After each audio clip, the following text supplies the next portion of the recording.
Let's look at that cheese. Oh my God. Made that ultimate bite.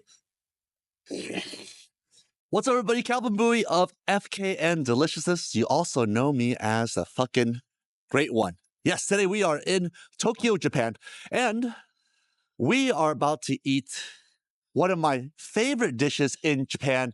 That is a curry and rice dish. Now, we are at Coco Ichibana. This chain of curry and rice is prevalent throughout Japan, and they even have restaurants in Vietnam, Singapore, Thailand, and elsewhere.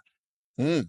What I like about Coco Ichibana is that you can customize your curry. You can make it mild. You can make it medium. You can make it hot. You can add cheese. You can add eggplant. You can add so many different things. We're going to go inside and order some food because it is absolutely freezing right now.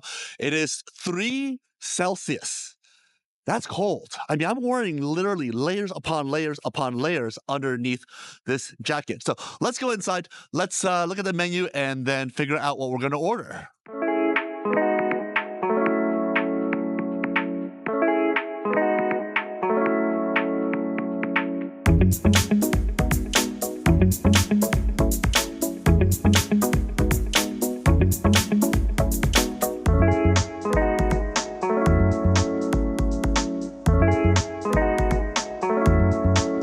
All right, let's go inside. Oh, I think you sit down. Sit down. Thank you. I'm going to go ahead and sit down here. All right, let's take off this jacket. We are warm now. Take off my bag. Put on my mic. Put this thing up. How's that look? It's good. All right, so we just sat down here at Coco Ichibana, and it is time to look at just this table itself. What I love about Japan is that everything is done via an iPad. Like, you literally do not have to make eye contact. You don't have to say a word. This is great for those who are shy and bashful like me. Next on this table, you will see is they have, oh, what is going on here? Unfortunately, oh, hello there. What I will say is this. This is not how you find your next girlfriend. This is probably, oh, this is probably some sort of, well, I don't know. All I know is that none of these girls are going to date me. There is a menu over here, but there's also a menu book over here. This looks quite nice and interesting. Let's open it up. Wow, there is so much going on here. So you can have the basic pork cutlet curry, thinly sliced pork curry, lightly crisp chicken curry, 4 sausages in curry. There seems to be a lot of curry here. Down here, you have handmade tonkatsu curry. You have tonkatsu curry with vegetables, tonkatsu curry with spinach. This is all in Japanese. But lucky for me, I'm a master at pointing and ordering. Oh, wait, you don't have to point to anything. You have to speak to anybody. I literally can just order off the iPad here and customize my meal. All right, so why don't we order? Let's start off by touching the screen and see what happens. Enter number of people, 1, 0 children. Next, to order. This is amazing. Literally everything you could ever want. But I do want something. I do want to turn the English translation on. Oh, here we go. Oh my God, this is going to be amazing. All right.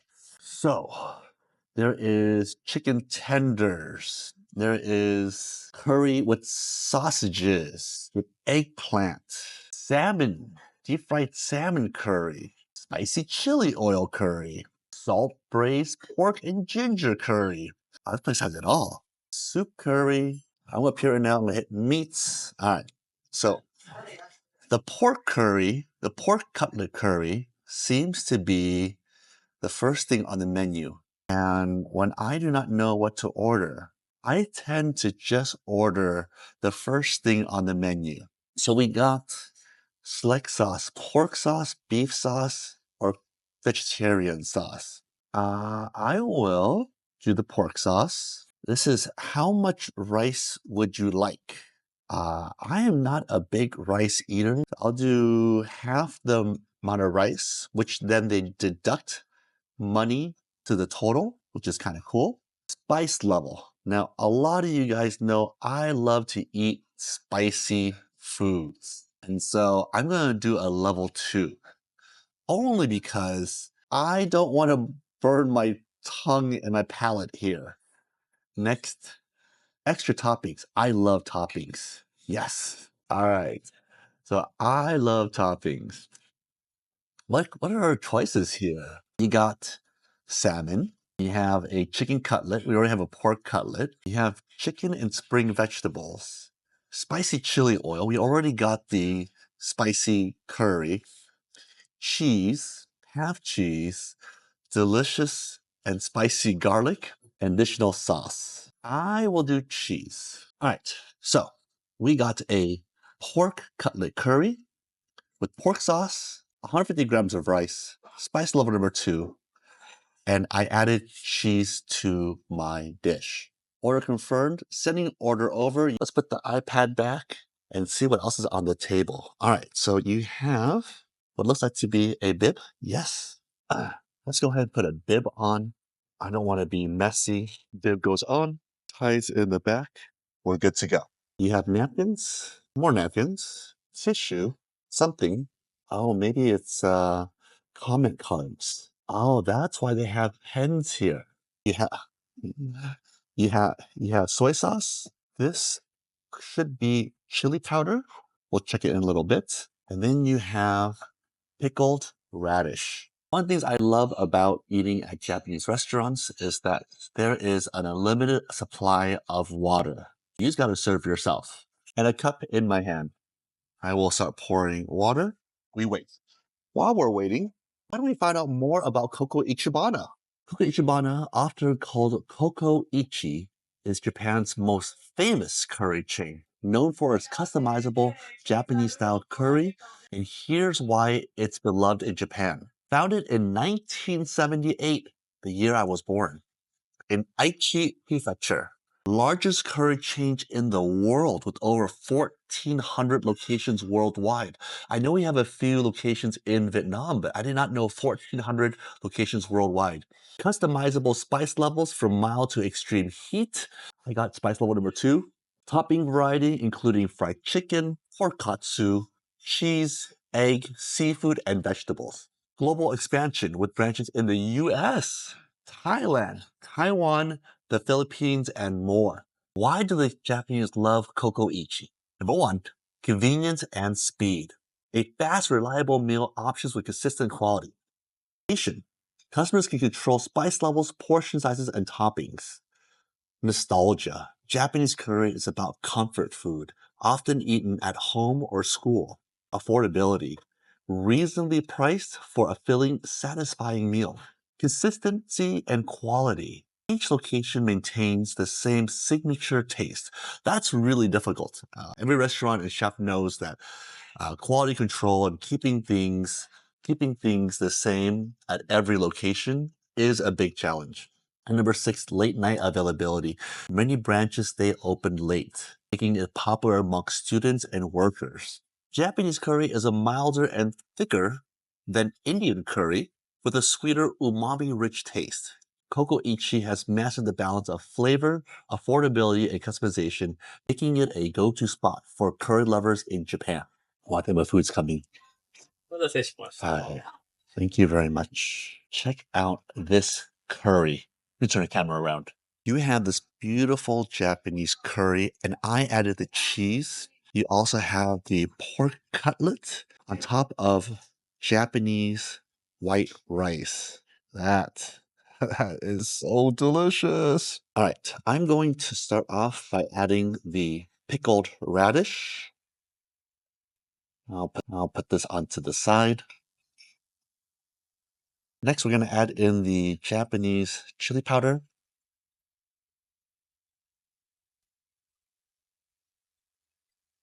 I love my Japanese chili spicy.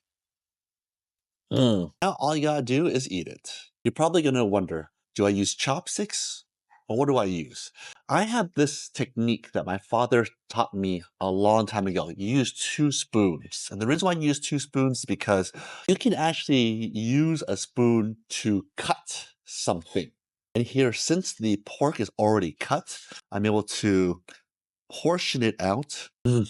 Japanese curry is different than Indian curry, different than Thai curry. Look at that. Cheese just coming down.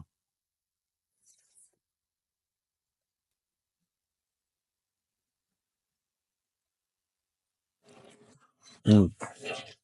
Just look at that cheese. Oh my God.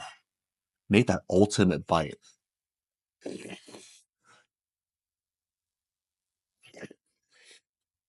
Mm. Mm.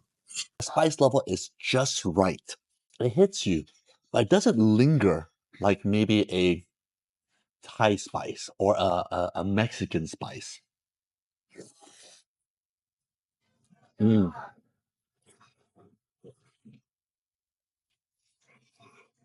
Mm.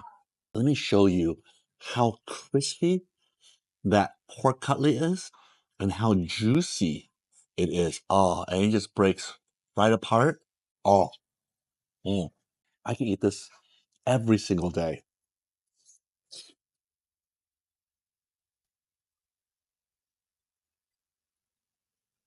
Mm. Cheese is great because it adds in that extra layer of richness. Oh, that looks so ugly on camera, but that's so delicious.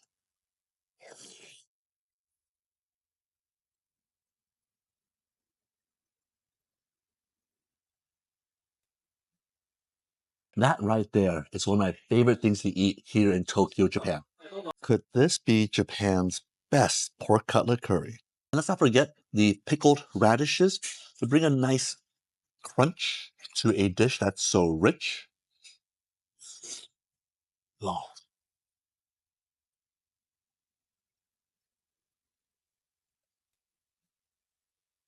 I don't want to let any of this go to waste. Every last kernel of rice. Make sure that creamy, rich curry is in every bite.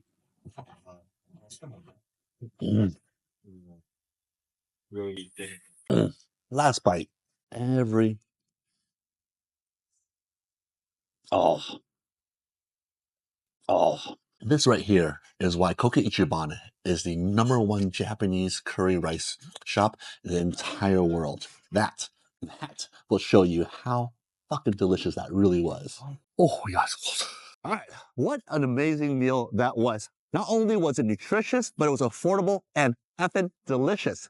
Today's total for the pork katsu and curry and rice was 1,222 yen, which equates to be $8.24. Now, I think $8.24 is a steal. And a lot of people always tell me, oh, I don't want to go to Japan because I don't want to eat fish all the time. Or I don't want to go to Japan because I think it's too expensive. Well, the honest truth is that there's so much more food here in Japan than just sushi.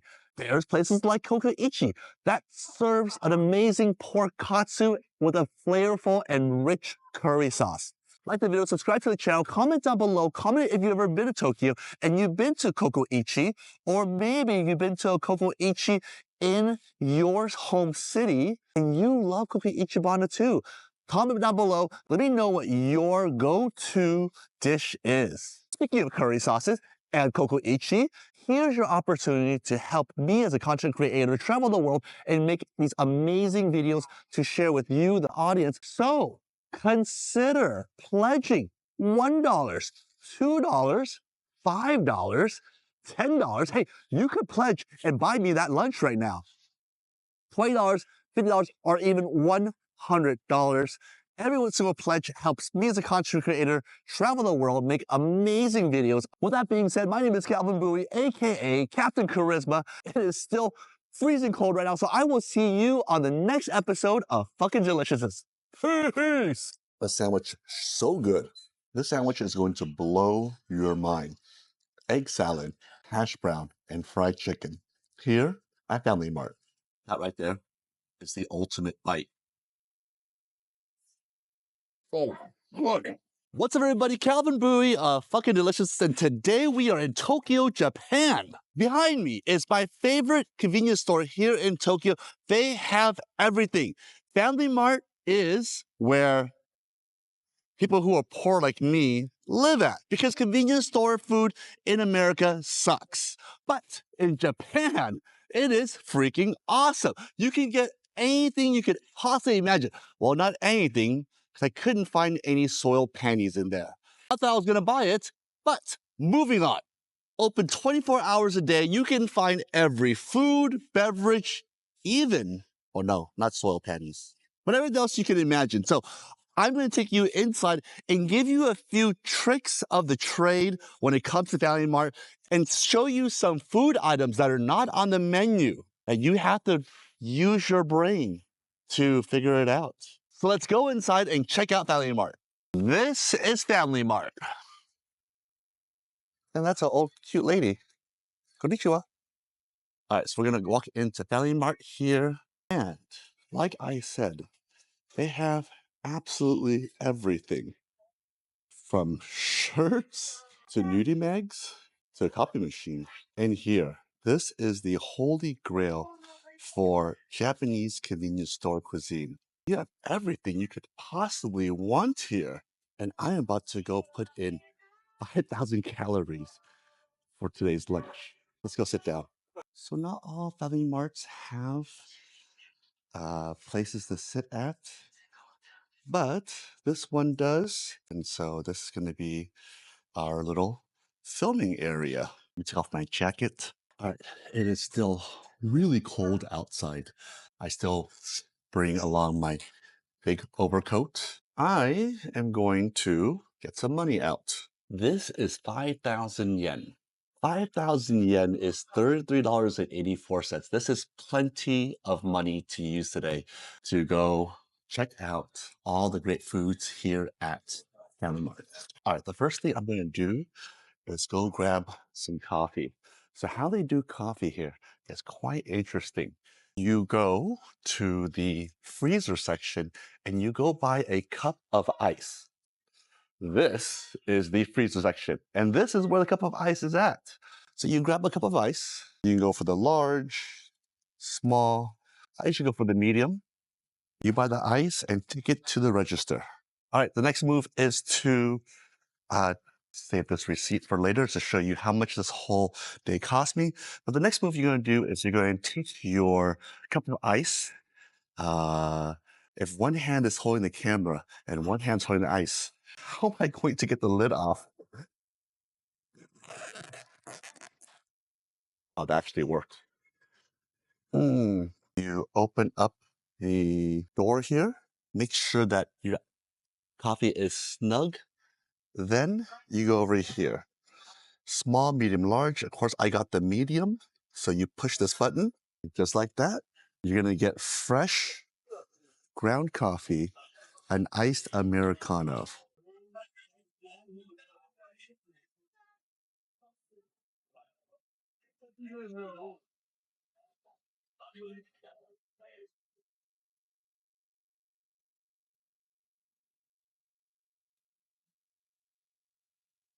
When the buzzer beeps, open the door, get your coffee, and there you go, an iced Americano. All right, so tip number one, iced Americano here is very affordable. Coming in at under $1.50 at only $1.49. This iced Americano will save you money.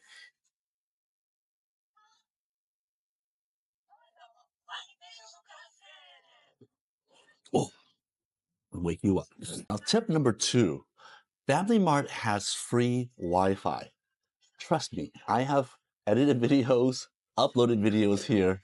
I may or may not have downloaded any pornography here, but what I can say is that having free Wi-Fi in Japan at convenience stores will save you so much time and effort. Now that we have our coffee, the next thing we're going to do is we're going to do a hack. Everybody knows what an egg salad sando is. Well, maybe you do, maybe you don't. An egg salad sando is where is it? Egg salad sandwich, but on steroids. And I need to look for it. Oh, I found it. Here we go. Japanese egg salad is completely different than what your mom used to make. Or like me, what your mom never made for you. I buy this, and then I go crazy. And then I buy spicy fried chicken and a hash brown. I know, I'm fucking crazy. Yes, spicy fried chicken and a hash brown, please. Thank you. All right, let's see how much I have in my pocket. I have enough. All right. No, thank you. 500, 600, 30. Oh, perfect. I love when I have close to exact change. Thank you. All right, now back to our little area, and then we eat. This is seriously one of the best hacks in Tokyo. All right, so this was 630 yen. This was $4.26. This is how I put it together. All right, let's move this coffee aside. This is the best egg salad sandwich in Japan. This, I don't know what is it about this. Is it the mayonnaise? Is it the nostalgia from not having egg salad sandwiches growing up? Okay, you open up the sandwich. Okay, so you got two triangles like this. And I love that they've taken off the crust of the sandwich. All right, look at that. All right, from there. Oh my God, I'm making a mess over here. Okay, you guys see that? Okay, good. From there, thank God they gave me a napkin.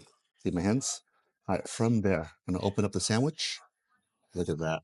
Some places, like Vietnam, will make the sandwich and sell it at the convenience store, but they'll only put egg up into this corridor. And so when you look into the sandwich, you will see a lot of egg. But when you pull it out, there's no freaking egg. Okay, so here is the hash brown, crunchy and delicious. I'm just gonna put my hash brown right there. And then here's where the crack comes in. Not that I've done crack before, but you know, if I had, this is where the crack comes in. So this is the Family Mart spicy fried chicken.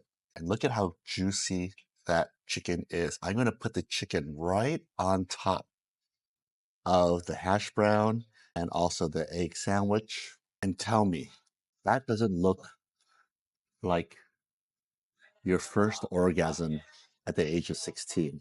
All right, this doesn't look like much, but I assure you, when you have your first bite of this fried chicken hash brown egg salad sandwich, it's gonna bring you back to that 8th grade dance.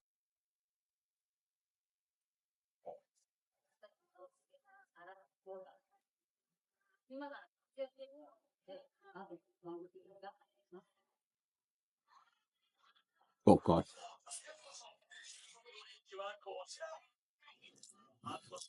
That is so delicious. Not only is the egg salad super creamy, super mayonnaisey, but the hash brown with hot chicken adds such a great texture.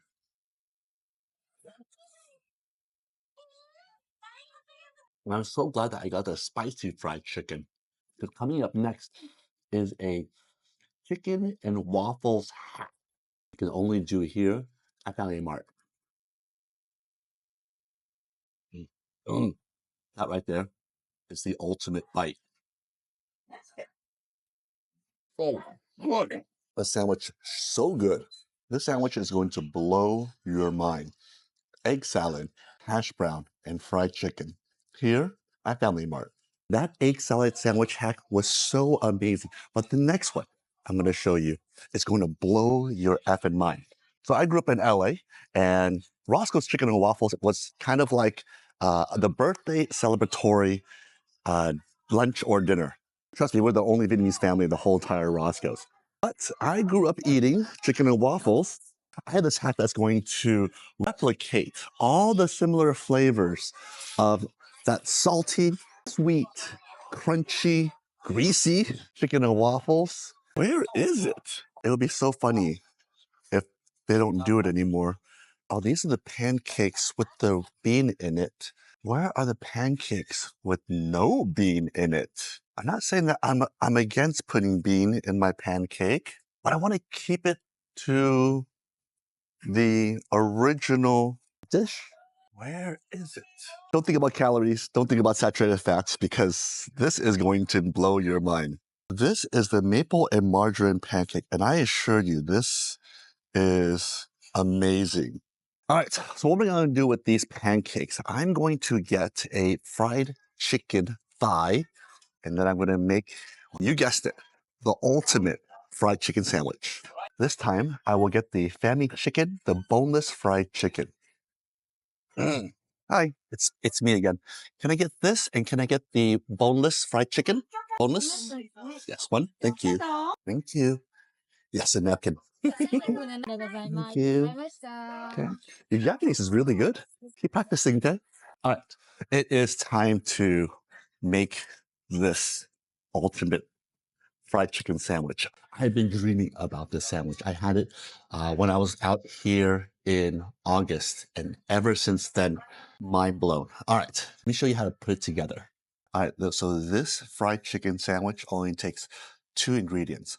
First, it's the maple and margarine pancakes. Make sure you get these and not the ones that have the bean filling. This is a pancake. It looks innocent, but when you open it up, there's margarine and maple syrup. Tell me that isn't what you want in your life. So from there, I will open up the family chicken. The family chicken is so notorious in Japan. But the family chicken, this is the regular original, not the spicy version. Feel free to get the spicy version if you like. The top back on. And that right there is the ultimate fried chicken sandwich. This is the ultimate fried chicken sandwich using 2 pancakes, margarine, maple syrup, and a family chicken, fried chicken from Family Mart. What I like about this is that the fried chicken is already warm and crispy. And the fried chicken has its own grease, its own flavor. But when you add that with maple and margarine, this this is why I live and travel the world.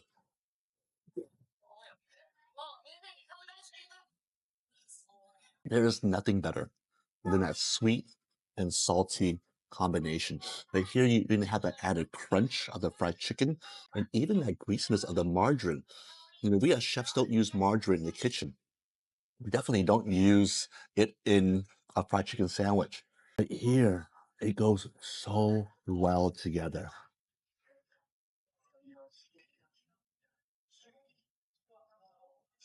And I love how the warmness of the fried chicken melts that margarine. So good. Mm. The pancake is a perfect vessel to encapsulate this beautiful fried chicken.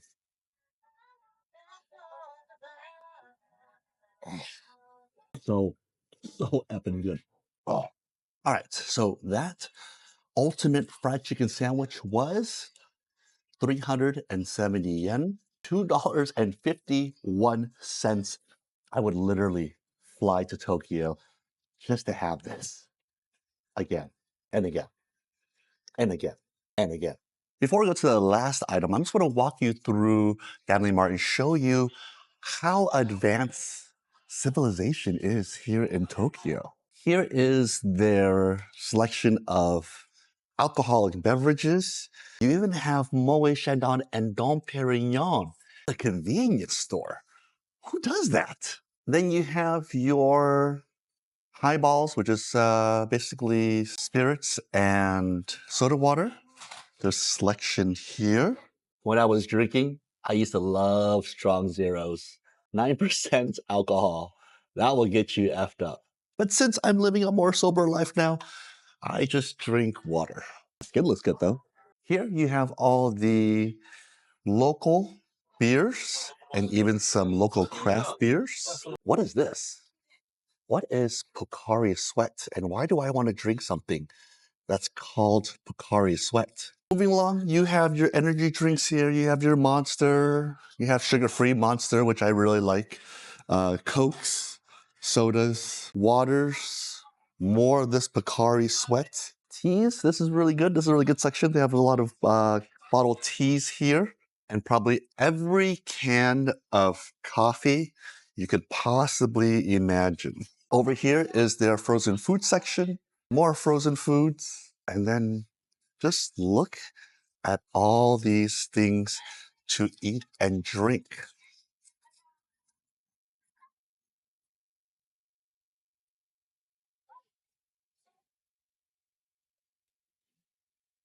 All right, so the last thing that I would suggest is you get yourself one of these bad boys. This is a mochi ball.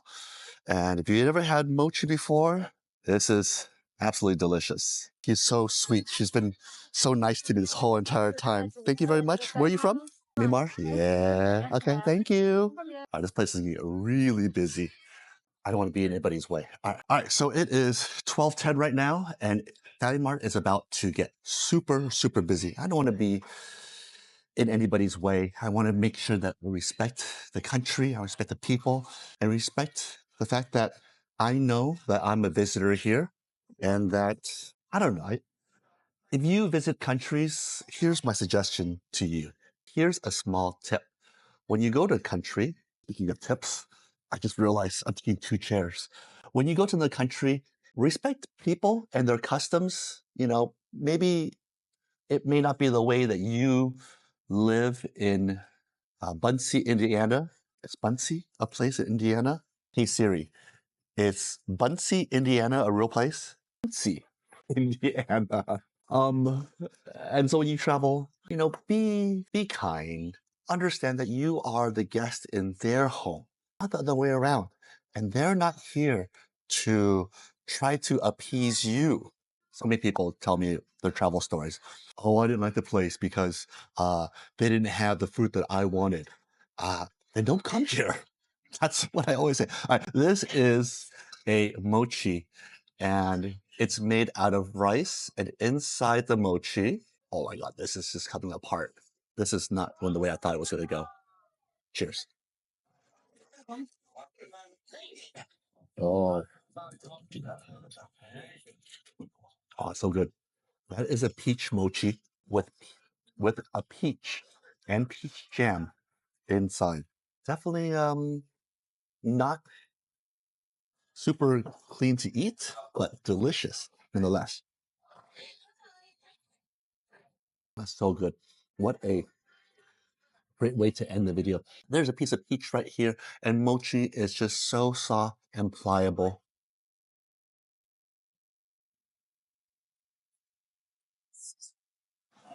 I need to learn how to chew my food slower so I can enjoy it. Mental note, mental note. Chew your food slower in 2025. All right, let's go outside and see what the total is, including what the cost of this peach mochi does. All done? Let's go outside and add up our total. Wow. All right. Make sure you clean up your mess. You see, everybody is eating their lunch all quietly. The big thing in Japan is that everybody separates their trash.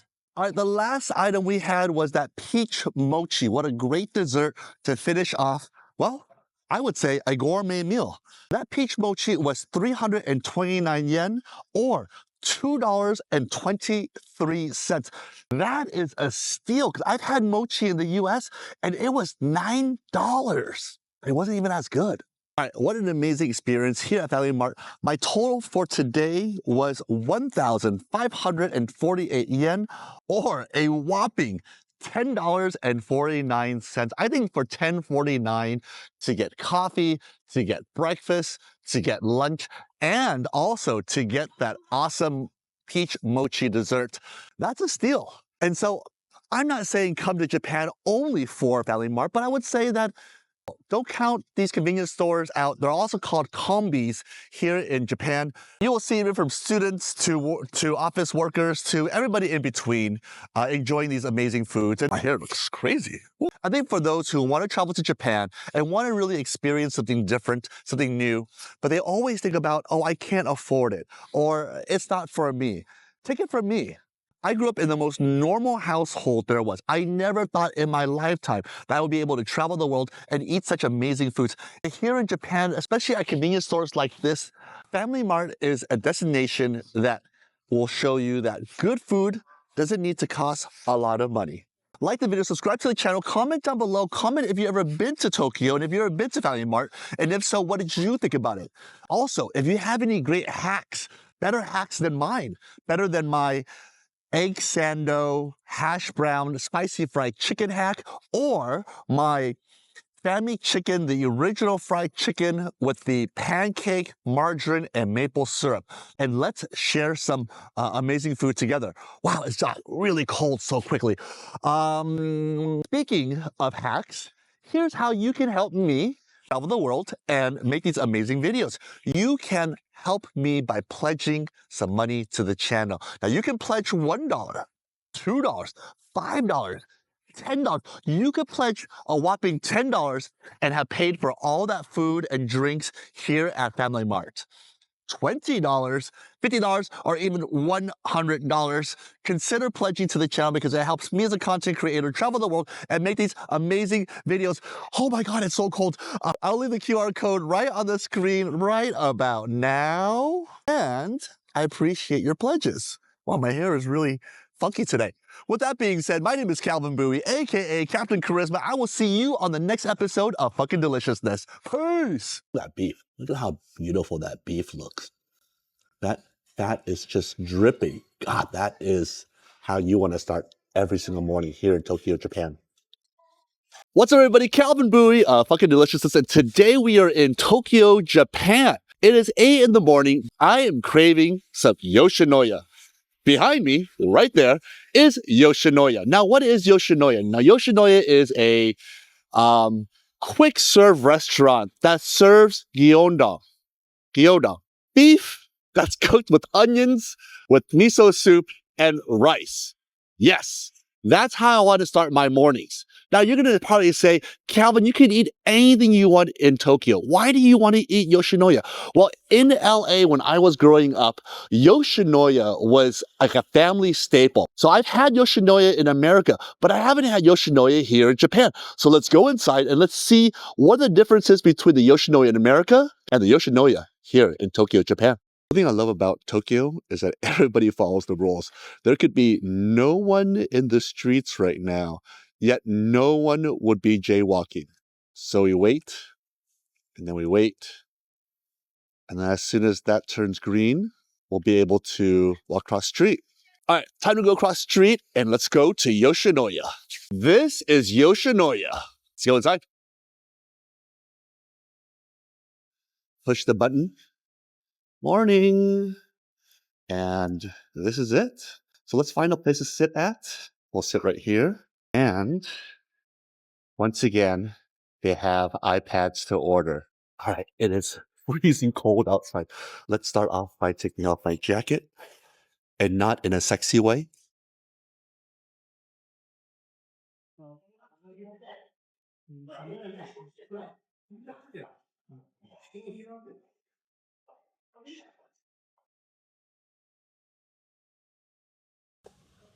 Oh. All right, so how do we order? This iPad has saved me in so many occurrences here in Japan because not everybody speaks English and I don't speak Japanese. So I love to order on these iPads. Let's see what they have here.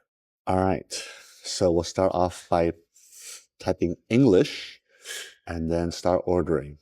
So again, for those of you who are traveling and you're worried about, can I get around here in Japan? Of course you can. It just takes a little bit extra work, as in, you have to be a little more patient and be willing to eat a lot of foods that you may not be used to.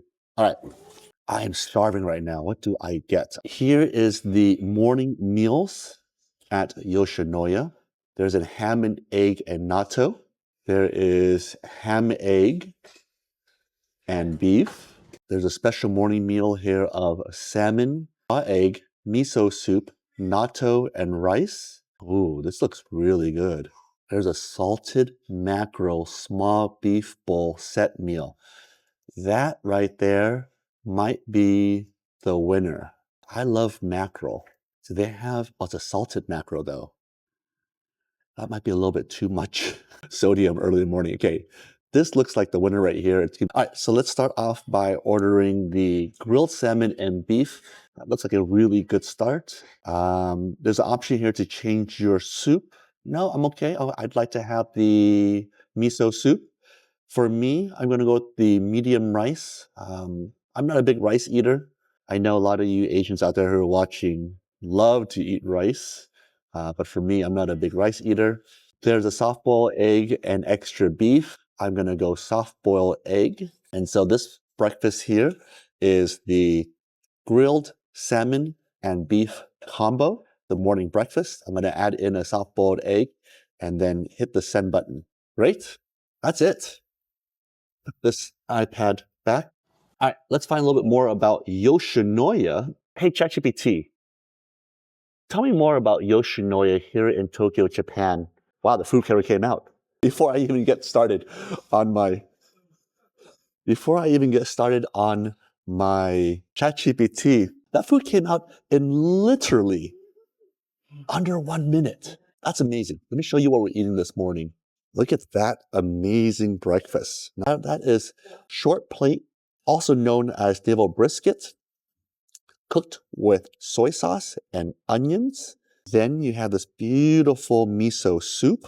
You have a medium-sized rice, and that I think is a good size rice. You have grilled salmon, and then you have a salad made of cabbage and carrots. Also, a soft boiled egg. Oh, actually, this is a cold egg. This is a cold egg. I'm going to show you what I do with this cold egg, and then start this breakfast. Also in your little cubby hole here are some pickled ginger. Here we have some Japanese sashimi, which is a 7-pepper spice blend. You also have some soy sauce, some napkins, and chopsticks and spoons. Let's start off by the salad. The salad was made with green cabbage and some carrots. And then next to it is, it looks like to be mayonnaise. On the flip side of this is like 2 little buttocks. What I think you do is you flip this around, you squeeze this, and then the mayonnaise will come out. Let's give it a shot. All right, good luck to me. So I have the mayonnaise right here. I'm gonna squeeze that out. Oh, that worked. And then you have dressing for your salad. That's pretty ingenious. Somebody needs to create that for ranch because I will be eating that all the time. All right, after that, I got an egg here. Now, and they gave me 2 bowls. So what I'm gonna do is I'm gonna crack the egg and then, oh, that's a perfect onsen egg. After that, I'm gonna get my chopsticks and I'm going to take this egg and I'm going to break it up and put it over my rice. And then I'm going to add just a little bit of soy sauce on top. And I'm going to mix that up with my chopsticks. This is an old trick that I learned in high school. And it's like having a more richer white rice. Something about that egg yolk and that soy sauce together. It's just absolutely amazing. This reminds me of when I was a kid. And then we have basically egg fried rice without frying it. I'm gonna do one more thing. I'm gonna add some chili flakes to my rice. I can never have too much chili.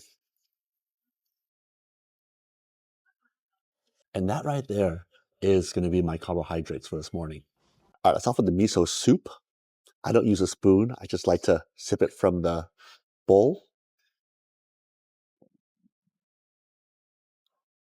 Oh, that's good. That is good miso soup.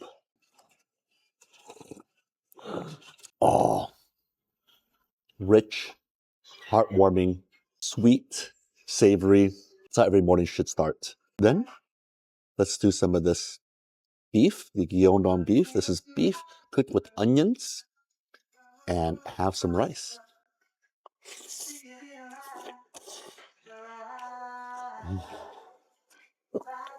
Oh, so good.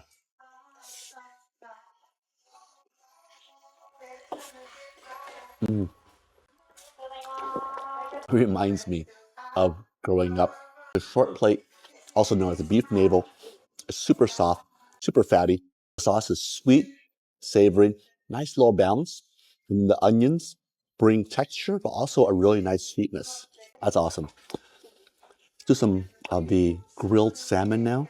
When you're in Japan, you gotta eat salmon. It's so delicious. It's so fresh. Oh, get a little bit of the rice. Mm, mm. The salmon's a little bit salty, kind of briny. But I think that's what they want to serve here in Yoshinoya. The skin perfectly crisp, the salmon fatty, juicy, delicious. All right, let's go for the salad here. The salad with the mayonnaise. Big, big bite of salad. Mm.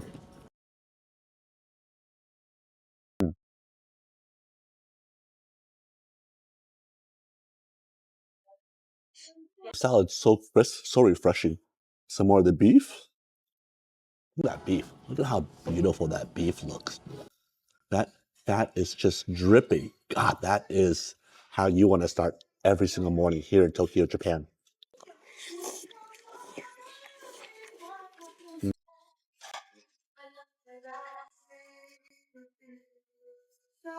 There's still a little bit of sauce on the bottom.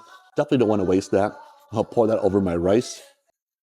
Extra flavor, extra fat, extra deliciousness. And what I like about these little individual cubby holes is that you have privacy.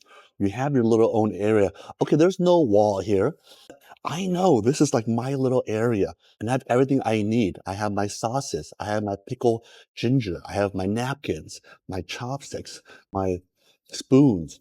I don't need to call for somebody else. I don't need to, look for service. I have everything I need right in front of me. And of course, that awesome iPad, an easy way to order. I love Tokyo. Let's have some more salmon here. Just look at that size of the salmon. Now, I already had a bite of that salmon, so don't tell me, oh, that salmon's too small. I had a bite earlier. Let me have a bite right now.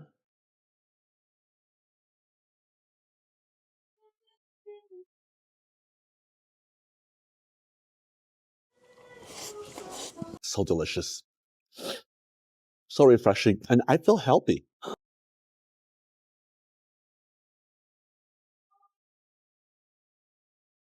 That is so good. It's delicious. It's affordable. I feel healthy eating this type of breakfast versus pancake, French toast, sausage, bacon.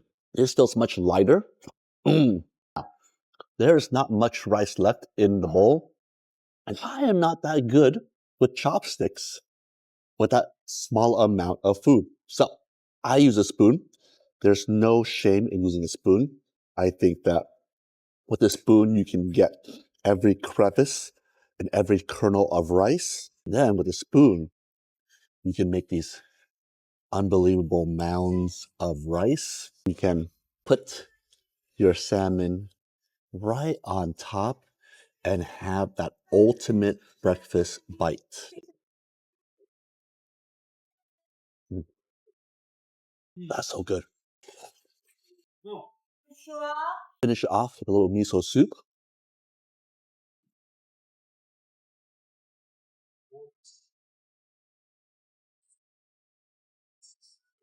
Mm, And that's why I love Yoshinoya so much.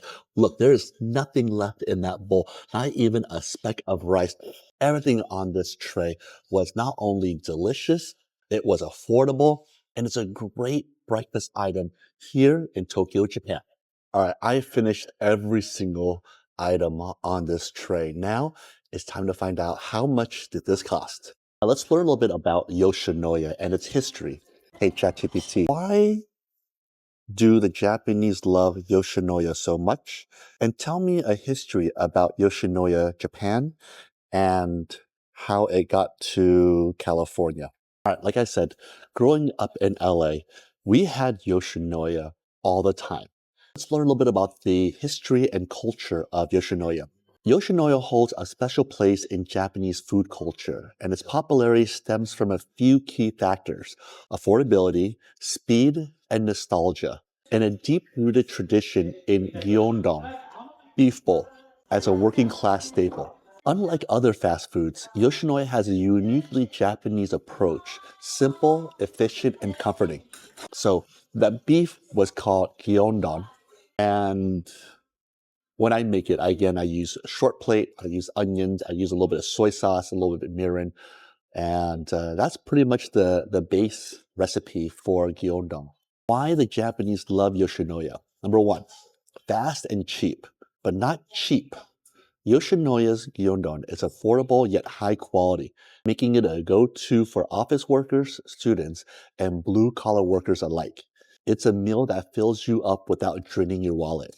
I'm not quite sure how much this breakfast is going to cost, but I will say that every item on this tray was of high quality. The beef, the rice, the salmon, the miso soup, even the cabbage. Number two, consistency. The beef, onions, and signature slightly sweet soy-based broth are always the same, no matter which location you visit. That level of predictability is comforting. I've been in Tokyo now for about 6 days, and I've seen so many Yoshinoyas sprinkled around the city. Number three, cultural nostalgia. Many Japanese people grew up eating Yoshinoya, and it carries a nostalgic weight. It's a spot you'd hit after a night out, a quick lunch in between meetings, or a meal when you're broke and still want something satisfying. Thank you, ChatGPT, for letting me know how broke I am. No, but literally, even though I'm not Japanese, I did grow up eating Yoshinoya, and it was a very affordable meal back then. The history of Yoshinoya, the origins in Japan, was from 1899. My God. Born in the fish market, Yoshinoya was founded in 1899 by Ikichi Matsuda in Nihonbashi, Tokyo. The restaurant was inside the bustling Nihonbashi fish market, catering to hungry workers who needed fast filling meals. That's interesting. 1899. Growth and innovation. After World War II, Yoshinoya expanded by introducing the first Kanta Tairu counter-style service, making it even quicker and more efficient. Yeah, so this style of seating here, where you have your own little cubby hole, that is called Kanta Tairu. Interesting. The first franchise store opened in 1968, allowing for rapid expansion across Japan, expansion to California. The U.S. military stationed in Japan brought awareness of gyudon back to America. Some soldiers and expats who had tasted Yoshinoya wanted to bring it back home. In 1975, Yoshinoya opened its first U.S. location in Los Angeles, California, near Little Tokyo. Yoshinoya today. In the US, it has over 100 locations, mainly in California, catering to a mix of Japanese expats, Asian American communities, and anyone craving a beef bowl. As of 2025, Yoshinoya operates 1,259 restaurants across Japan. That is a lot of restaurants. We are all set up. My cubbyhole is put in order, put everything back where I found it to make sure that the next person who eats here gets the same experience that I did. All I gotta do now is put my jacket on and then pay for the bill. I put my jacket on. It is still freezing cold outside. My mic out here. All right. I have my Japanese in right here. So now it's time to go pay for the bill.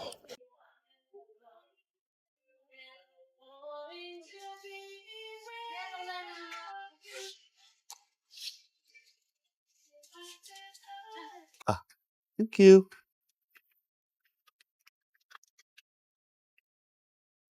The total was 773 yen. Thank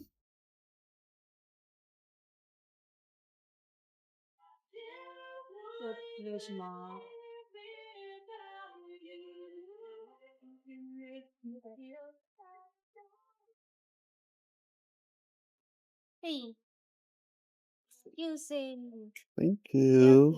Let's go outside and see how much this bill really is. What an amazing meal. That whole meal was 773 yen. I'm still waiting for my XE currency app to come online. 773 yen was, oh my God, $5.22. I think for $5.22 to get beef, salmon, miso soup, Japanese rice, and also a cabbage salad is a steal for any time of the day. When you're in Tokyo, make sure to keep an eye out for Yoshinoya. Speaking of keeping your eye out, hey, have you thought about pledging to the channel? This is your opportunity to help me as a content creator travel the world, eat amazing foods, and make videos for you, the audience.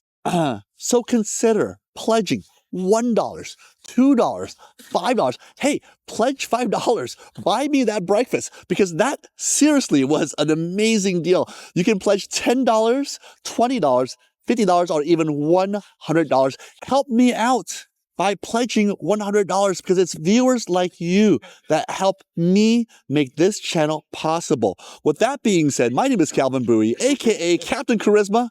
I will see you next time on Fucking Deliciousness. Peace! Then that beautiful tonkatsu broth. Look at that. Look at how thick and luscious that is. Look at that beautiful bowl of ramen.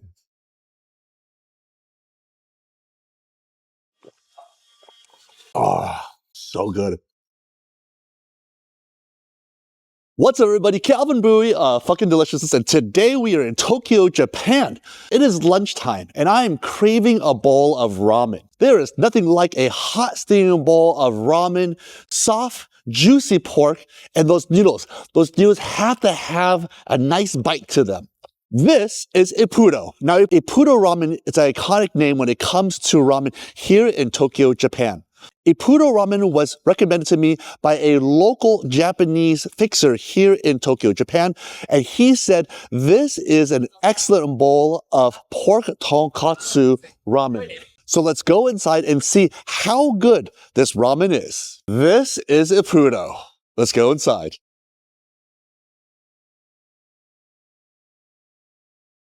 Wow. Hi. Wow, this place is really nice. It's really modern looking. Okay, thank you. Let's go find a seat right here. And look at that. Another iPad to do your ordering on. Just looking around, this is a very modern approach to ramen. Usually ramen shops are these little tiny 14-seat restaurants where they jam you in like sardines. Here, it's spacious, it's bright. Oh, I wonder if this is gonna be a traditional style ramen or not. Let's look at the menu. As you guys know, I'm a huge fan of ordering via an iPad because sometimes you just don't know Japanese and you get hungry, like me. All right, let's get started. Let's push English and then open menu. All right, so this is the menu. Let's start off with the recommendations.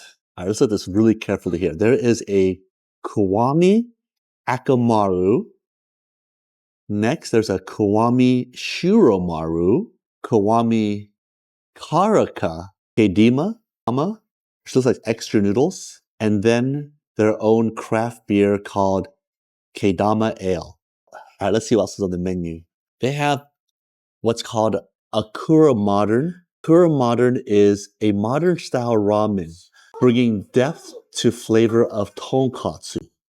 The richness of soy sauce, garlic fragrant oil, a special blend of spicy miso. You will enjoy the rich and deep flavor of the soup to the last drop.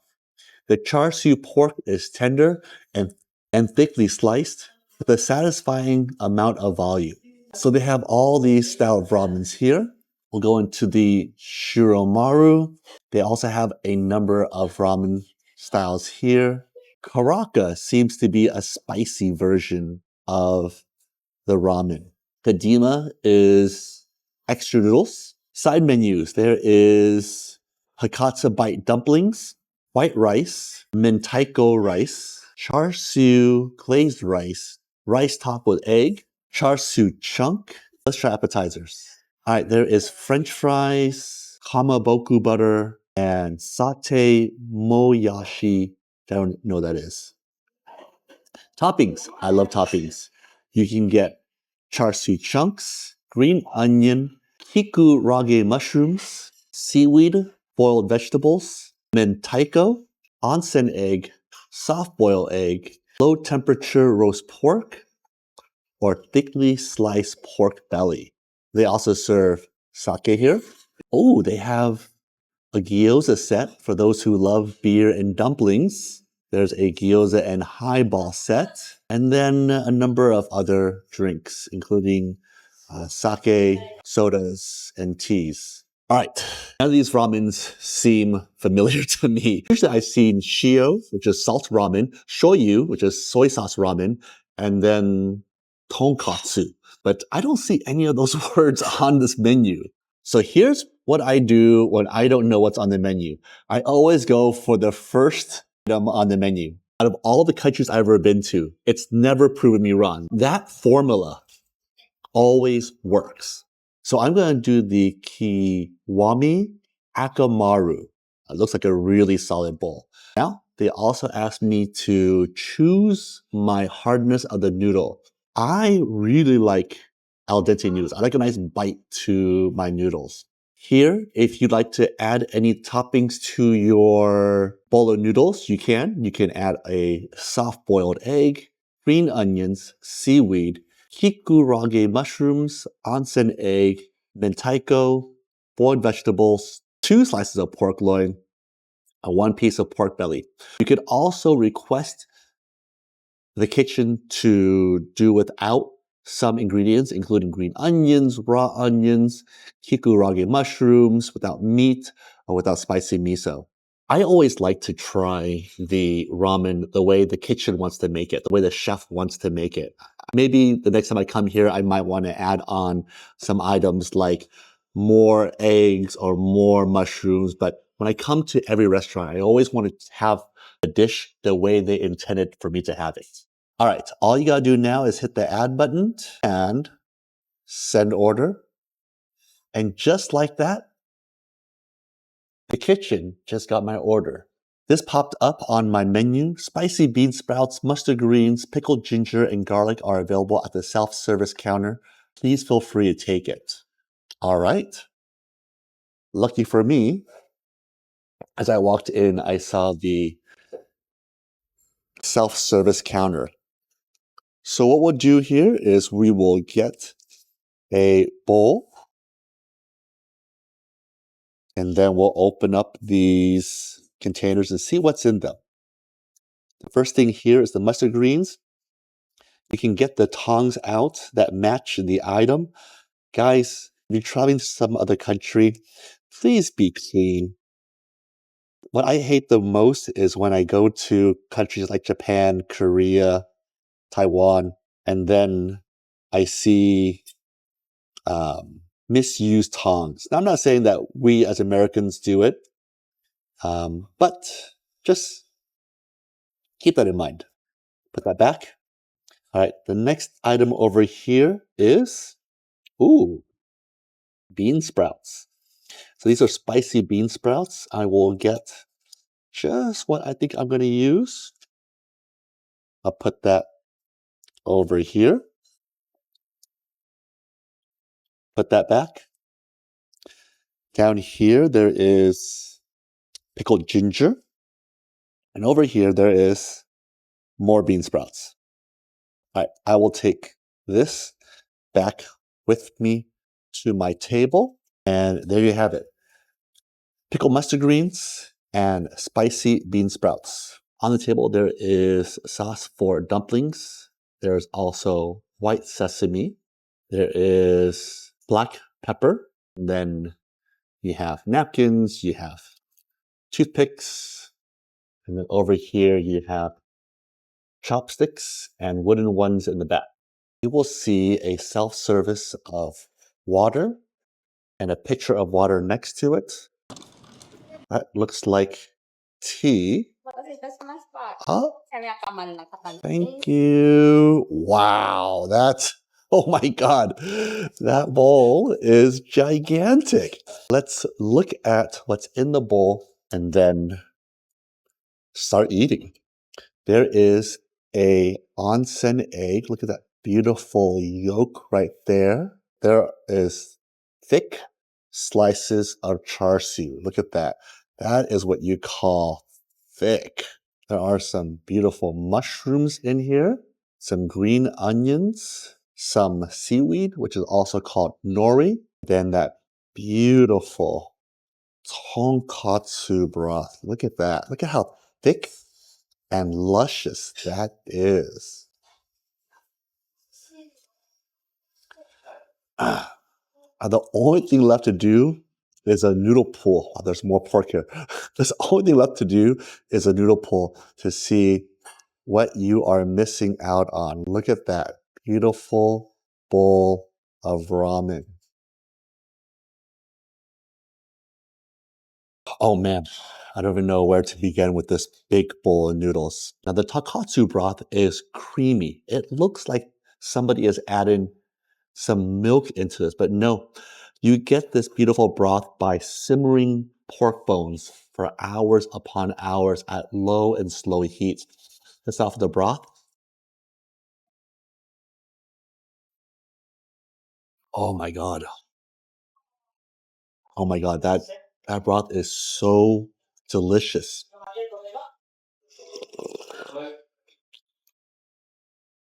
It is full of porky flavor.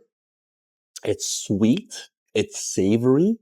Adds a little bit of a spice in there. Not quite sure where the spice comes from, but my God. All right, let's start with the noodles. I got my noodles al dente. We'll start with that. A big helping of noodles and my broth already in the spoon.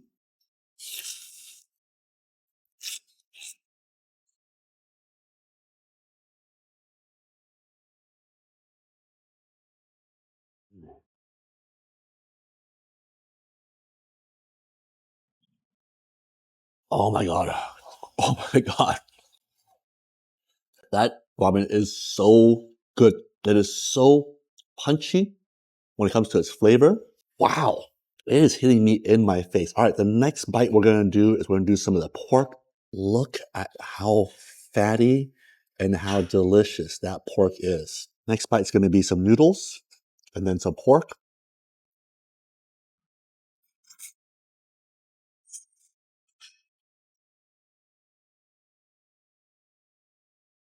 Oh man. Oh,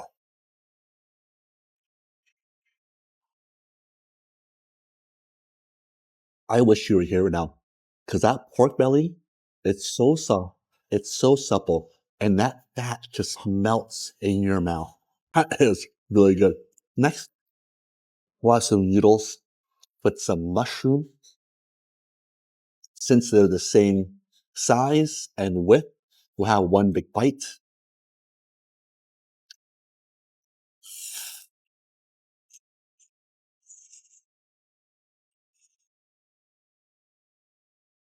Mm, that is so good.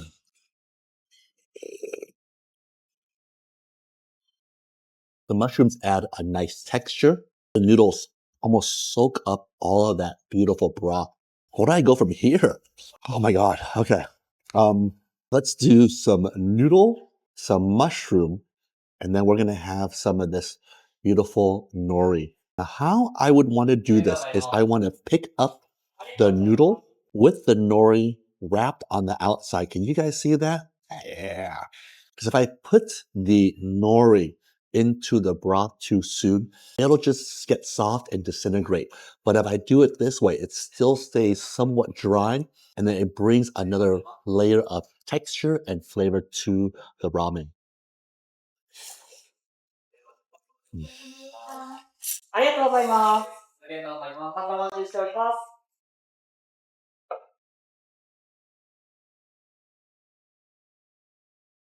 Wow. はいです。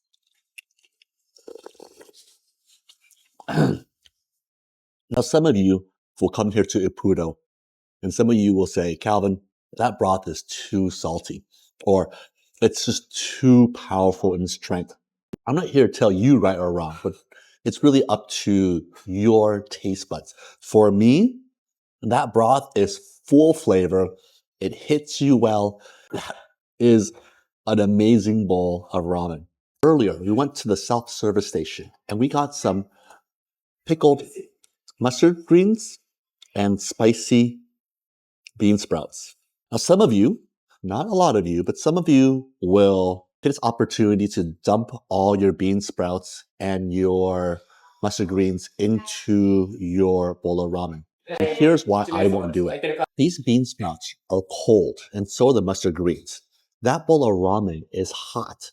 If you were to put the bean sprouts into the hot bowl of ramen, what would happen is the bean sprouts will come to temperature and it will cool down this bowl of ramen. And there's nothing worse than having a cold bowl of ramen. Here's how I would eat it. I'd get a pretty good bite. I take some pork, I take some noodles, I take some mushroom. I take a spoonful of broth already waiting.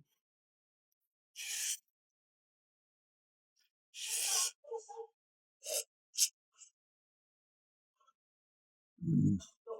I would finish the noodles, mushroom, and pork,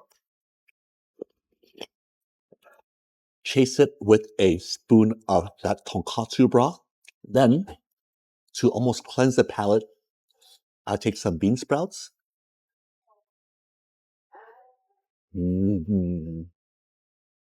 some mustard greens. Then, I would chase it with another spoonful of delicious broth. Let me explain to you this process. Japanese food is not just about taste, it's about texture and temperature. So after eating a bite of noodles, mushroom, and pork, I want to change up the texture a little bit. I want to eat some of the bean sprouts that are spicy and they almost pop in your mouth. Then I want to move over to the pickled mustard greens that have much more of a heartier, earthy taste. Give them an opportunity to develop. Give them an opportunity to be tasted in your mouth. And then after you swallow it, you take a spoonful of that delicious broth to bring your temperature of your mouth back up.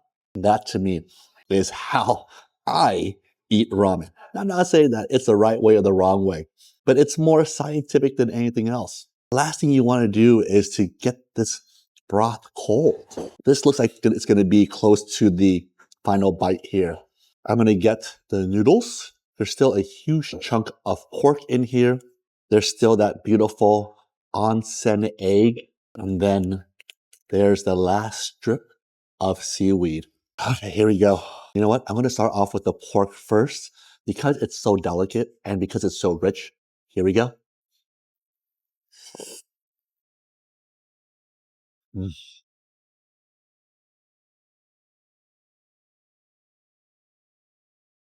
Oh, yeah. That was so delicious. Next, I'm going to do the noodles with mushroom and green onion.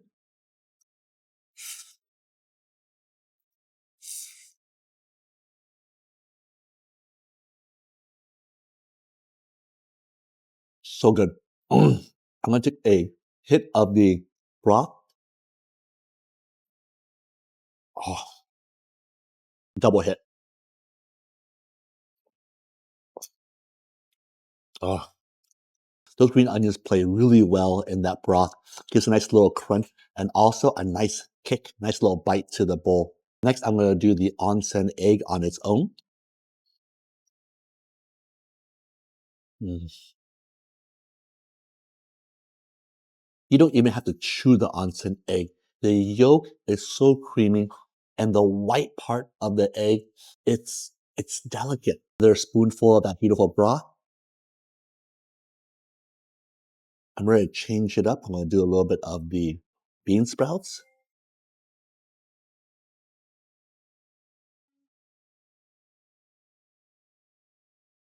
Pickled mustard greens. Mm. Grab that nori.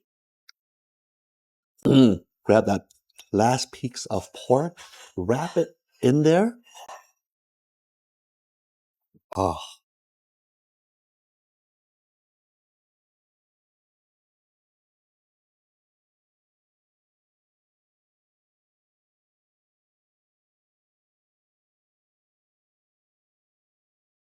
there's a little bit more broth left in there. Oh, you know what? F the spoon. You gotta just put it to your face.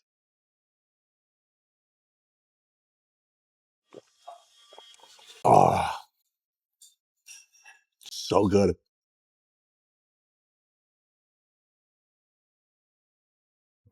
Oh.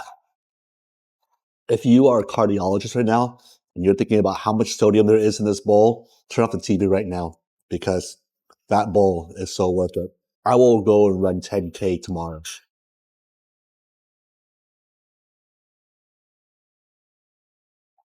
Oh, just a little bit more broth left. I'm gonna use a spoon. I don't want them thinking that I'm an animal.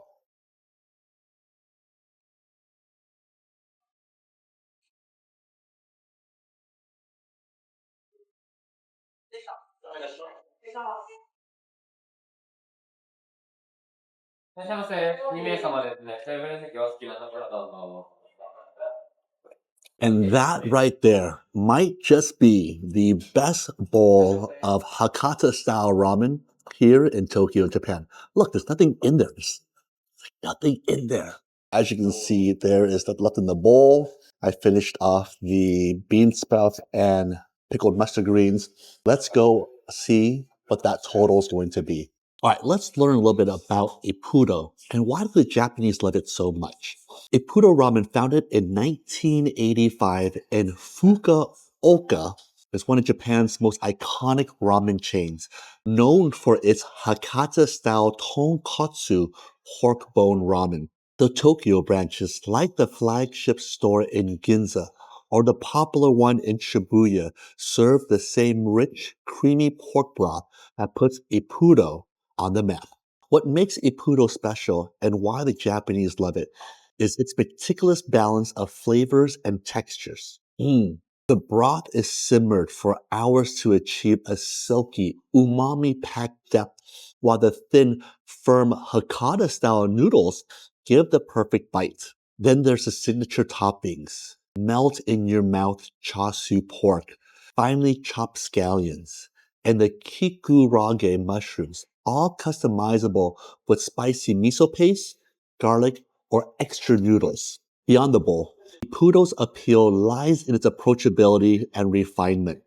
It introduced a more stylish, modern ramen shop atmosphere at a time when most ramen joints were hole-in-the-wall, counter-only affairs. This made it popular not just with hardcore ramen lovers, but also with families, couples, and tourists. For many Japanese people, Ippudo represents a balance between comfort food and culinary craftsmanship. It stays true to its tonkotsu roots while evolving with seasonal specials and regional variations.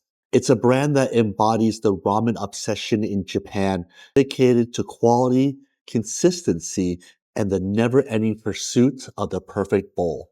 I have to say that that bowl of ramen was amazing. I noticed that the Hakata style tonkotsu was a little bit spicy, a little bit more flavor forward. Again, to some people are going to say it's too salty. But for me, a salt lover, I loved it. I'm just gonna say that it's not salty, it's just flavorful. I enjoyed the flavors and textures, that al dente bite of the noodles, that crisp green onions, and then the mushrooms. The mushrooms really brought in a nice texture, a nice crunch. The pork, you've seen it. It was delicious. Two huge slabs of char siu pork, nice fat cap on the outside, but nice meat to fat ratio. The fat just melted in your mouth. And the meat was ultra sweet and ultra juicy. And finally, the design, the decor. The restaurant looks like it just came out of an award-winning magazine. It's bright, it's airy, there's lots of space to move around. Compared to other ramen restaurants that I've eaten at in Tokyo and all through Japan, this is more of a modern take, a modern approach to something that's so iconic like ramen. I'm all ready to go. Drink some more tea. Grab my receipt on the table, and all I gotta do now is go head to the register and pay for this bill.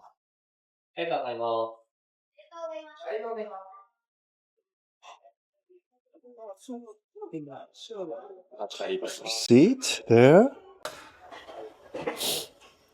The total is 1,420 yen. 2,000? Oh, automatic. That's good. And delicious, by the way. Thank you very much. Grab that. All right. Let's go outside right now and see what 1,420 yen is in USD. All right, what an incredible meal that was. I'm not going to lie. That was an incredible bowl of ramen. Here in Puto, they really know how to do it well. All right. Everyone wants to know how much is 1,420 yen. I'm glad you asked. Because now I can open up my XE currency and figure out how much lunch was. 1,420 yen is $9.60. Come on, that is an incredible price. I've had ramen in cities like San Francisco, Los Angeles, even Houston that were 3 times as much. And I would have to say, it may not have been 3 times as better. Like the video, subscribe to the channel, comment down below, comment if you've ever been to Tokyo and you've ever had ipuru, especially the Hakata style ramen. And if so, what did you think about it? Speaking of ramen, here's your opportunity to help a content creator like myself travel the world and eat amazing foods and also make videos for you, the audience. So consider pledging $1, $2, $5, $10. Hey, you could pledge $10 right this moment and buy me that amazing bowl of ramen for only $10.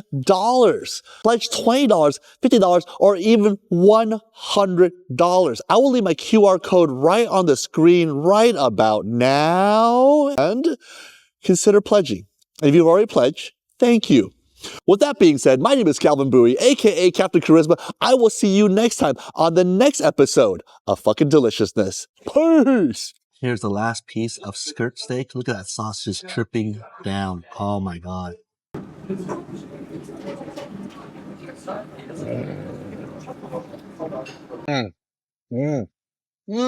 That is so effing delicious. What's up, everybody? Calvin Bui, Fucking Deliciousness, and today we are in Tokyo, Japan.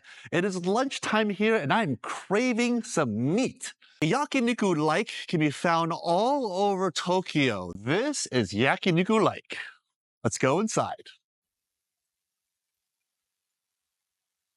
Open. Oh! I will go up the stairs, and hopefully they will have a table for us. Sure. Okay. Thank you. What I like about this place is that thank you. Thank you. Oh, thank you. English. Thanks. Okay, great. Let's start with the menu first, and then from there we'll go into why I like this place so much. All right, let's start off with the menu. As you can see, she has already opened up for me So let's start going in here and see what they have to offer. This is their set menu, which I think is a great deal. You get beef ribs, skirt steak, short plate, and tongue. There's also a set here where you get just the beef ribs and skirt steak. And down here, you get the beef ribs, short plate, beef set. Since we have time, let's go through the rest of the menu. The only problem is this menu is in Japanese. Oh, there's back to English. So you can order individual items if you like. There is a rice refill, side menu, drinks, souvenirs if you want to bring it home, and then you can change the gridiron. That's really cool. Let's go back to the set menu here, and I think the right move is to go with the like quattro set. I'm going to go with the beef tongue. Oh, now we have more options. So the first thing they ask is, how many orders do you want? That's what I'm guessing they're asking. What? Then the rice size, I am going to go with medium. I'm not a huge rice person. What is a soup change? Huh. I wonder, should I get the soup change? Why not? Live a little bit, right?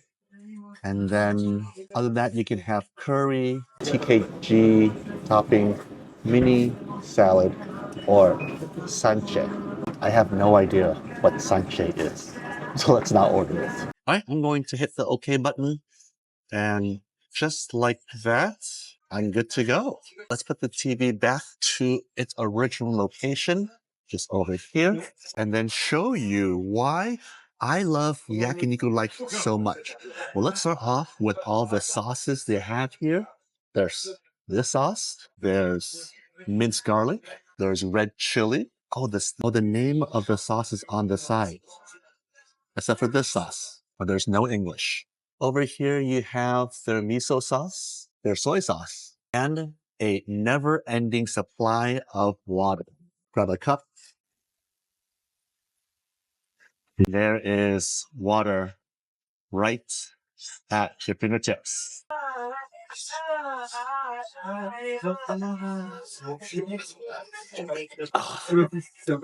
Nothing better than having fresh, ice-cold water at your table. Let's get some more and then show you the star of this show. So every booth has their own grill, which to me is ideal. I eat alone. The size of the booth is probably 2 feet wide. And then down here is where you have all your goodies. You have your chopsticks, you have your napkins, and you have your toothpicks. So all we gotta do now is sit here and wait for the food to come. The design of this place is ultra compact and super modern. All right, this just came onto my screen. Thank you for your order. I will call you when I can cook. Awesome. But more important, light a fire while waiting. Press the buttons A and B at the same time. It takes 2 seconds to light a fire. Here is the button. Push A and B at the same time. And just like that, you got fire. I can feel the warmth. While we're waiting, let's get our chopsticks ready. Also our napkin. Chopsticks ready. Napkin ready. When you come to Tokyo, you come to find that there are very few trash cans anywhere. So I keep my trash in my pocket until I can find a trash can. There's a card on every table. I think this is where you sit. I don't know what this is. It's a QR code though. Go to this QR code and let me know what happens. While I sit here and wait for my food to come, I'm going to warm my hands on the fire. This place is really cool. I see a lot of individual eaters like myself. We have this guy who eats alone just like me. I also see groups of friends sitting and enjoying yakiniku. Oh, something's happening here. Hi. Oh, thank you. Thank you. Wow. That's a lot. Let me put my bib on. Bib is intact. Let me tell you a little bit about yakiniku before we start. Yakiniku is a Japanese-style barbecue where bite-sized pieces of meat, typically beef, pork, or chicken, are grilled over an open flame or a tabletop grill. The term yakiniku literally means grilled meat. It originated from Korean barbecue traditions, but evolved into a uniquely Japanese dining experience. In a yakiniku restaurant, diners cook their own meats at the table, often dipping them in sauces called tare, which can be sweet, savory, or tangy, depending on the region in the restaurant. The cuts of beef commonly used include short rib, kalbi, ribeye, and beef tongue, gyutan, while pork belly, futa bara, and offal, horumon, are also popular. Yakiniku is often enjoyed with side dishes like kimchi, rice, miso soup, and fresh vegetables. It's a social and interactive dining experience, making it a popular choice for gatherings and celebrations in Japan. All right, enough talking, let's eat. So let me show you what's on the plate here. We have 3 cuts of beef. You got beef tongue, kimchi, ooh, the upgraded soup, and then a bowl of rice. As for sauces, I'm going to go with the miso sauce on one side and some red chili. On the other side, I will use this sauce that has no name. Oh wait, has no name because it's pepper. I'm going to use some garlic and then some soy sauce. I'm gonna set my little station up. I have my dipping sauce already set and ready to go. Then I have a plate where the meat that I finish grilling will be on. Then I have a super hot grill ready to cook. We'll start off with some ribeye, some rib finger. All right, I don't want the beef cooked too long. I want to make sure that I keep turning it. The flame is super hot. I'll turn the beef. Look at that nice char on it. Oh my God, I cannot wait to eat this. Add some seasonings if you like. Oh my God, this beef looks so good.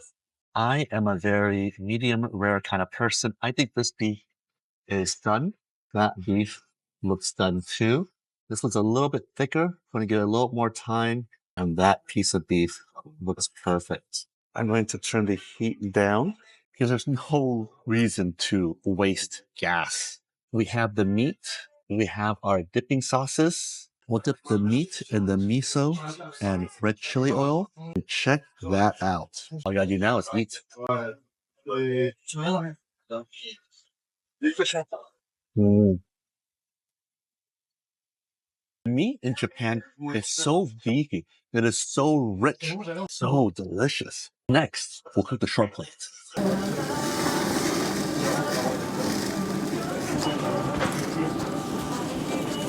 Short plate because it is so thin.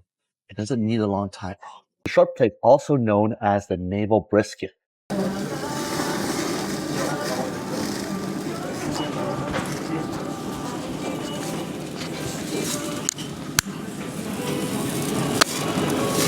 All right, that to me is perfect. We'll take the short plate and we'll dip this into the soy sauce and garlic. Look at that beautiful Japanese beef.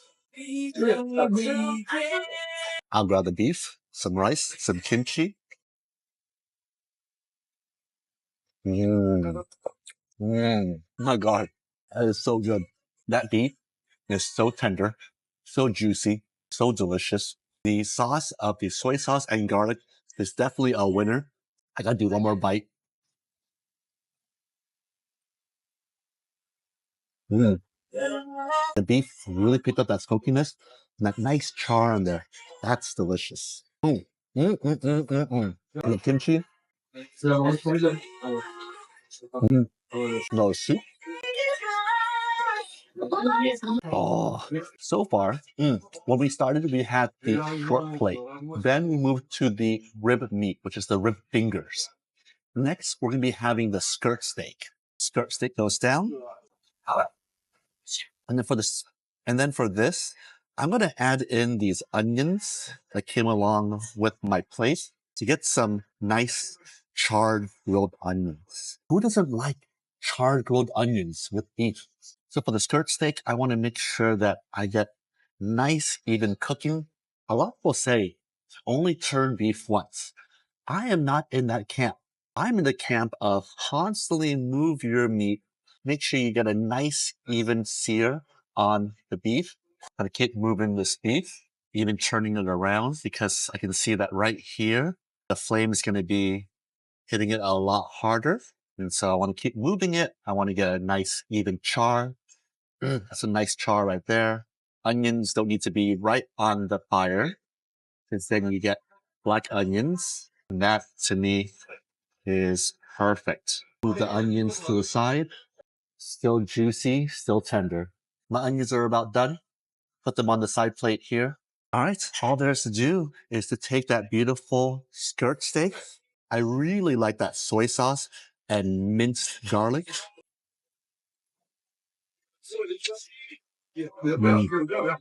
That skirt steak has a nice irony flavor to it, much more meatier and really satisfying. A little bit of rice, some charred onion.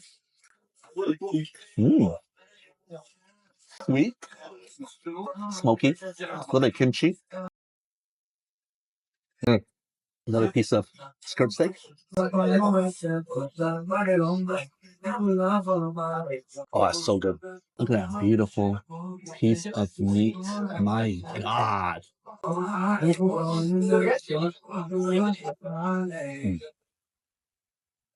Mm, mm, mm. That is so effing delicious. My beautiful piece of rib meat. The sauce just dripping down.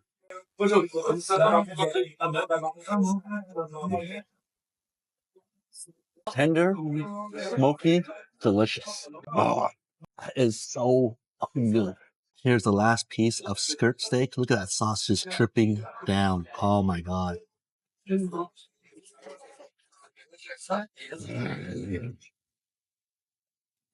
Mm. All right, 3 meats down, 1 meat to go. This is the beef tongue. So the beef tongue is sliced super thin. And what we'll do is we'll put it onto the grill here. Put it onto the grill.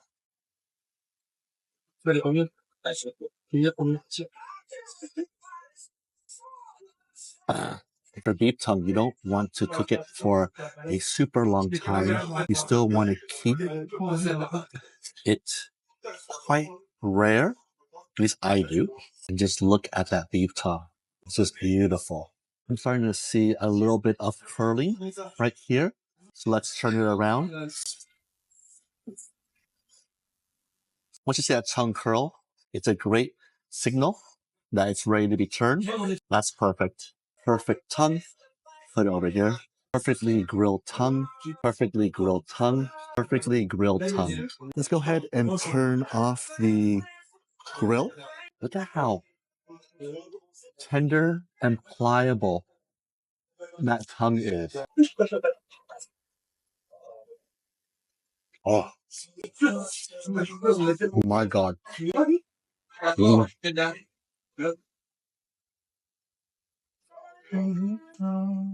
If you've never had tongue before and you're a little off-put thought of a cow's tongue, let me tell you, that is probably one of the most greatest cuts you can buy.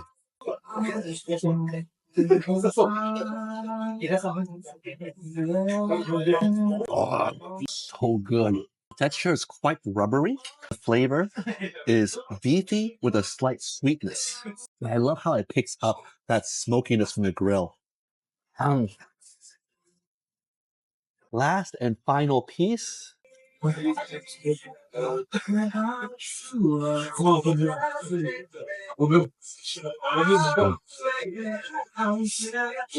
a little more rice, and I have all these beautiful drippings from the beef. What I'm gonna do is I'll pour the drippings over the rice. Oh, all that great beefy marinade. Hello, neighbor. And this is gonna be the final bite.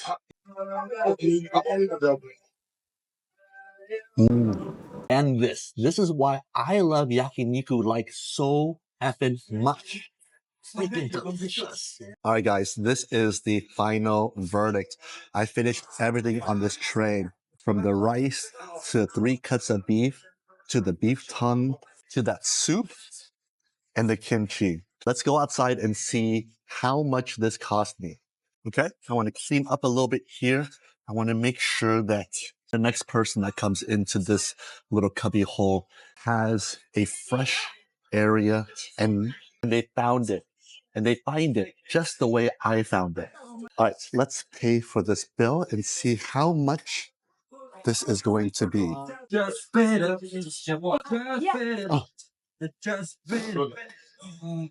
There are to get you better live like you can. Don't wanna be a boy. The music here is pretty good. Oh yes, thank you. Oh, scan. Oh, everything is by myself now. 1,970. I'm gonna put my money in. Oh, cash? Cash? Okay. Thank you.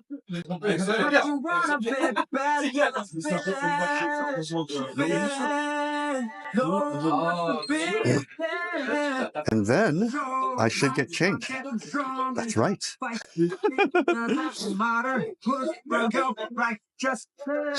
Wow. Thank you very much. Okay. Bye. Oh, receipt? How can I forget? All right, let's go outside and find out what 1,970 yen is. Let's go outside and figure this out. Oh, oh, I am so full. My God. You guys just witnessed why Yakiniku like is really the hottest yakiniku spot here in Tokyo, Japan. Now, the bill. That set that had 3 meats and the tongue, rice, soup, and kimchi was 1,970 yen. Now, 1,970 yen equates to be, let me open up my app, 1,970 yen. You're going to freak out when you hear this. 1,970 yen equates to be $13.31.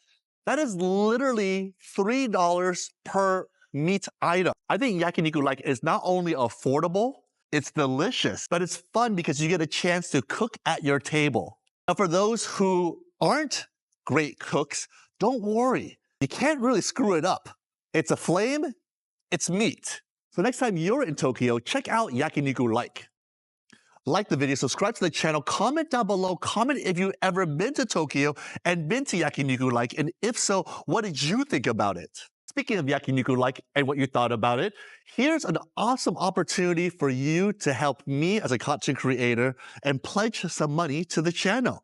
Now you can pledge $1, $2, $5, $10, $20. You can actually pledge $20 and have bought me that lunch. $50 or even $100. All the pledges help me as a content creator travel the world and make these amazing videos on these amazing restaurants all around the world. I'll leave a QR code on the screen right about now. And thank you for your pledges. With that being said, my name is Calvin Bui, aka Captain Charisma. I will see you next time on the next episode of fucking Deliciousness. A peace. Cry right now because it's gonna be so good.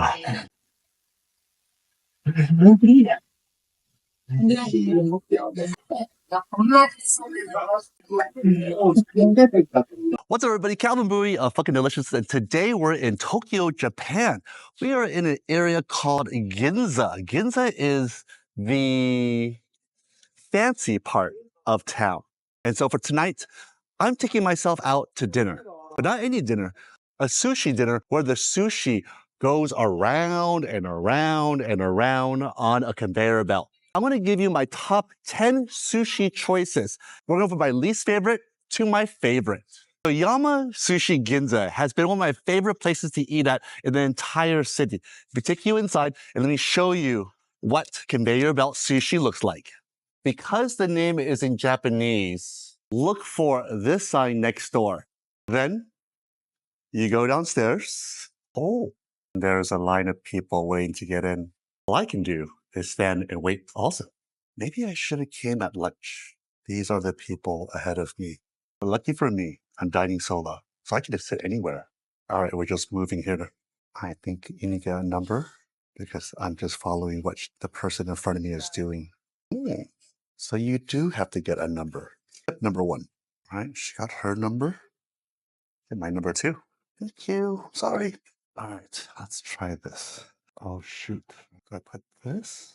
Thank God for a Google Lens. Okay, so this is tap here. Then it's asking you how many people. I'm guessing here. And then, oh, shit, did I break it? Step two. This is all in Japanese. Phone number. All right. 408. Wait, I can't tell you my number. I got my ticket. See how long I have to wait now. I am number 61, and they're only at number 57. So Yama Sushi has over 969 reviews. The line just moved. I'm next. No one's in front of me. Come on down. Come on down. It's fun. Standing on the outside looking in, like Christmas morning without presents. You see what everybody else is eating, but you yourself are just leaning against the window. There's a chair right there in the corner that no one's sitting at. Why isn't that for me? Did I tell them who I am? An absolute loser on YouTube? Oh, look, people are leaving. All right. Two leaving. I feel like I'm next. 61? Okay. Wow, thank you. This is my chair. Wow. Just check this place out. This place is absolutely amazing. Wait, something is wrong here. That Thomas shoe was a conveyor belt sushi. Pre-COVID, what would be sushi on this conveyor belt going round and round and round, and you would pick what you want to eat. I'm guessing now that this is post-COVID times, you order at the table and they make it to order. I just waited 35 minutes for one person.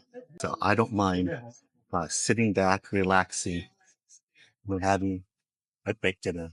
So instead of having sushi on the conveyor belts, there are pictures now of what used to be sushi, but I think this is also just as cool. When you look into the kitchen, everybody's making every order fresh and to order. So that makes me feel as if this is going to be a very high class experience. As always, I love ordering via the iPad. And so we'll start off with the specialties. There's stuff with tuna, salmon, oysters, fresh fish that's only daily. Oh, that looks really good. Stuff like local golden eye snapper, the chuo, hirame is clam, sea urchin. There's different parts of their salmon, and there is even tuna, a selection of tuna. So in this episode, I'm gonna do my top 10 sushi selection, and I'll keep it a surprise. All right, first orders in. While we're waiting, let's get the table. On the table, you have wasabi. You can make your own green tea, and you have a little sauce container. I'll start by making my soy sauce and wasabi. Wasabi packs, 2 packets, some soy sauce. There you go. Dipping sauce, ready to go. So while I'm waiting, let's make some green tea. There's some green tea powder over here. Then whisk it up. A free hot green tea to drink. Oh, that's good. Chefs are hard at work making sushi right now. Look at the way they work. Super quiet, super skilled, in control. All right, coming in at number 10. This is sardine, a local sardine caught here in Japan. That looks amazing.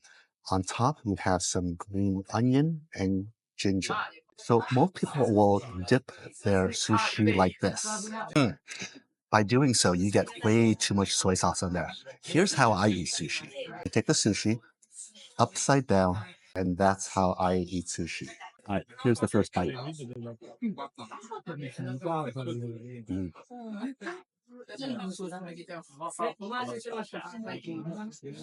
I love sardine because it's oily, has a really delicate uh, texture to it. Mm. Mm. That was amazing. Coming in at number 9.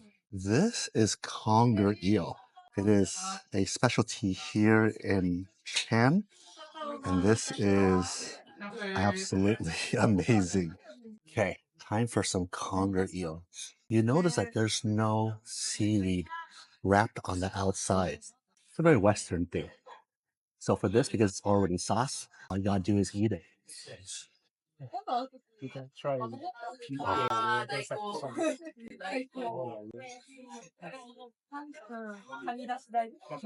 Conger eel just was so soft. It's so delicate. And the temperature, it's a nice warm temperature. The sauce on top is sticky, sweet, and delicious. Oh, uh-oh. Uh-oh. Don't worry.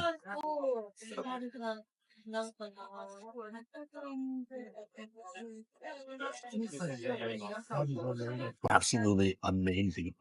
If you can find conger eel where you're from, you must get conger eel. Coming in at number 8, giant scallop with wasabi sauce. If you haven't had a raw scallop with wasabi salt, you are missing out. Look at that. So because there's already salt on the scallop, what I want to do is the first one, I want to eat it just how it is. I don't want to add any soy sauce or wasabi. Look at that beautiful scallop. Oh, I don't want to drop it again. Mm. Raw scallop, especially when it's fresh, has such an amazing sweetness and a nice brininess. For me, it's all about the texture. It's all about being able to bite into that mollusk. It's called mollusk. It's called mollusk. A mollusk is a, or maybe it's called a bivalve. It's called a bivalve. Anyways, next bite, I'm gonna do a little dip.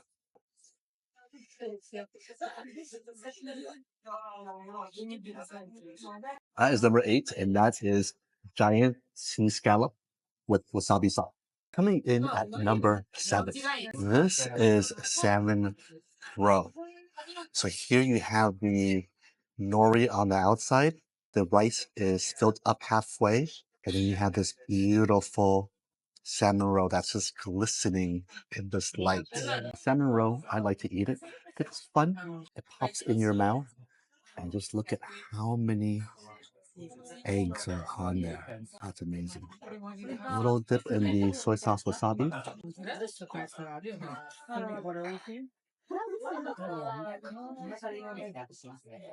Saltiness from the egg, and it's almost quite slippery, but the flavor that comes out of the eggs, I just doesn't like it. It's just salty, savory, sweet, and then a little bit gushy.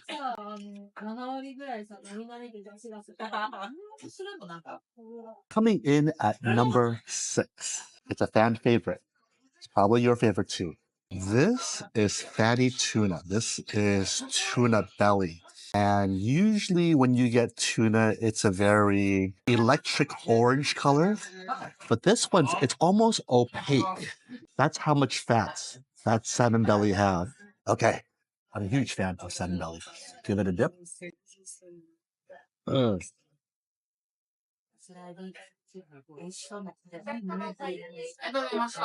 It's so good, I don't even want to swallow. Why I love belly is because when you bite into it, there's a firm texture.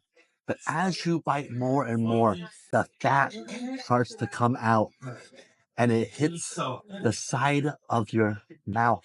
And it is just absolutely amazing. I'm done. I still have 5 more to go. This is unheard of. That's number 10 to 6. Now, number 5. Now, a lot of you think that my top 10 list is fish that I don't like. So when I sat down, I went through the menu and I started picking out what my favorite fishes were. So with sardine being number 10, it doesn't mean that I don't like it. It means that based on today's menu and what the offerings are, that is my least favorite. Does that make sense to you? I just want you to know that sardine, salmon, all the fish I've had thus far isn't that.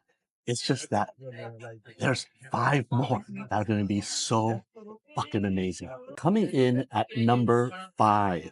This might get me canceled only because it's from an immature salmon.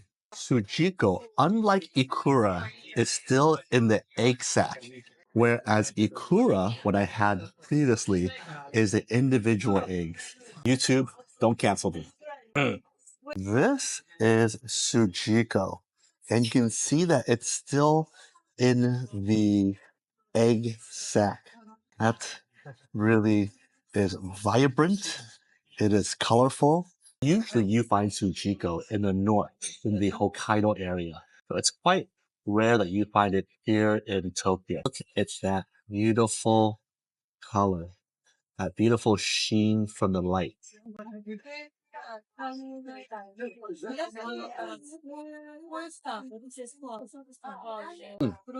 Membrane. Whereas Ikura is quite savory, almost borderline salty. And the Sujuko is sweet, it's briny, it's thick.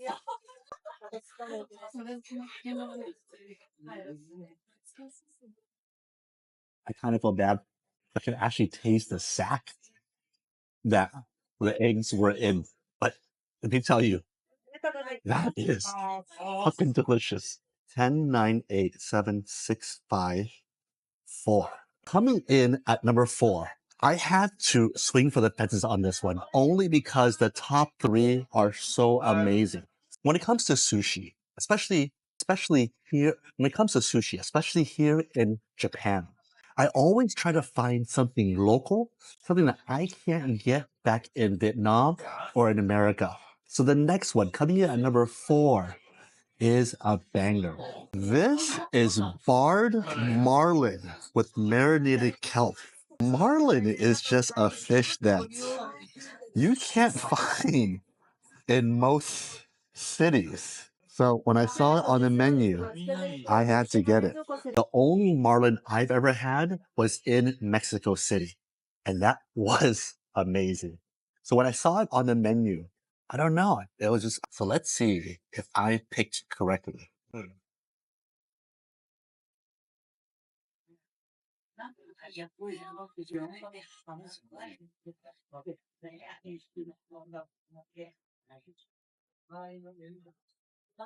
The texture of that marlin was so buttery soft.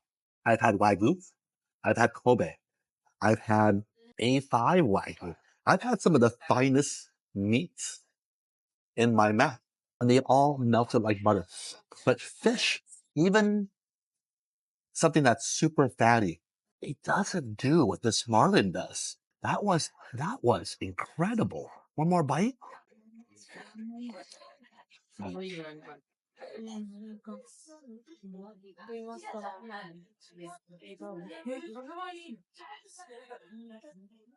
Oh my god. I don't think you're gonna find marlin at your local neighborhood sushi restaurant. If you're ever in Tokyo, please take yourself to Koyama. And if they have the marlin on the menu, you have to get it. You have to get it.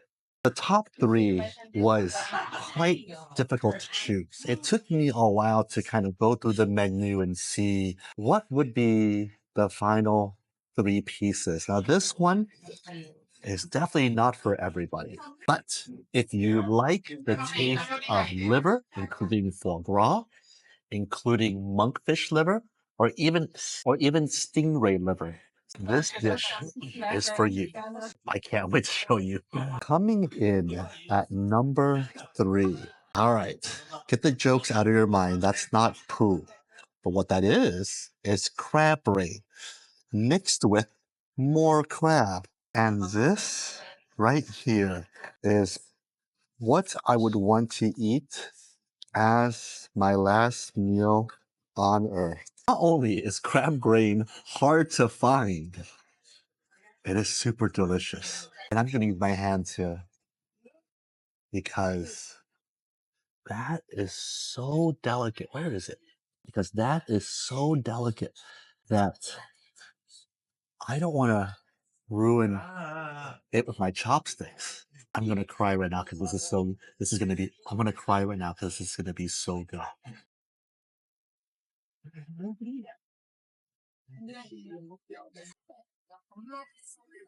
Crab meat has been handpicked. It is so sweet. It is so delicious.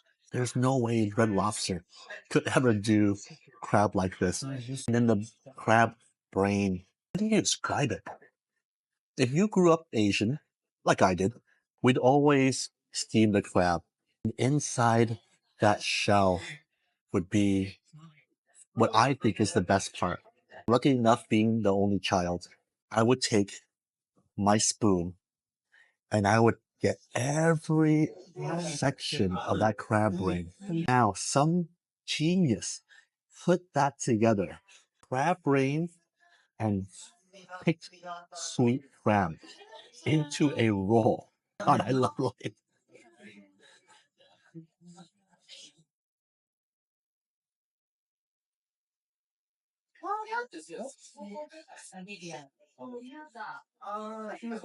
I don't know how I'm gonna top that. That that was amazing. Coming in at number 2, the most expensive sushi I had thus far. And one piece in here versus everything else had 2 pieces. When I think about the number 2 slot, it has to be the most simplest. The chef should be doing nothing to it. I literally want to feel as if I am on a beach right now eating it fresh. I want something that everybody imports into their country, but it starts and originates right here. This is number 2 at over 1,000 yen. This is sea urchin. Now, sea urchin isn't for everybody, and it's definitely an acquired taste. But when you look to see the different colorization of this sea urchin, you have something that's really crimson orange over here. Over here, something that's more faint orange. And in the front, you have this deep mustard brown color. You cut out this spiky looking feature. You cut it open and then you scoop out its innards. This is the innards of uni, and this comes in at number 2.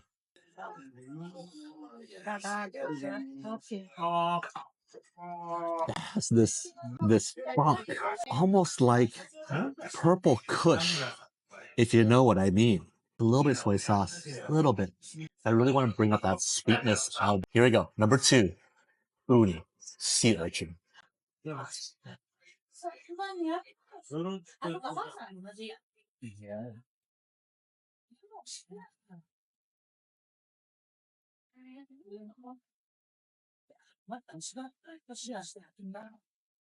Eyebrows say it all. I've had a lot of uni in my life, but that was probably one of the top 3 uni I've ever had. It's sweet. It's character defined by that livery taste, but what lingers is like a kiss from the sea. Thank God, that's seriously so good. Can't get over it. Okay, all right. Number 1. This has been an amazing top 10. Time for number 1. Let's watch him make my sushi right now. All right, if you made it this far into the video, I want to personally say thank you to you. The number 1 seed is Michael Jordan in his prime. It is Kobe on the Lakers. It is Steph Curry on the Warriors. The number 1 position to me is something where it is the most prized cut on a fish, and that is otoro. Now, otoro is the belly of the tuna, similar to what we had on the salmon, but on a bluefin tuna, They're gigantic. And because my frame is only this big, let's just say the bluefin tuna is much larger than this. The old toro is the most fattiest, most flavorful, the most prized cut of the fish. I will not hold out any longer. Let me show you what old toro looks like here in Tokyo, Japan. Look at that. And then just look at the color. See how the light bounces off? The belly is really the most prized and the most flavorful of all of the bluefin tuna. This one comes in at number one. There's two pieces here. Definitely want to eat one without anything. I just want to be able to taste the fish. And just look at that pinkish hue. All you gotta do is eat, right?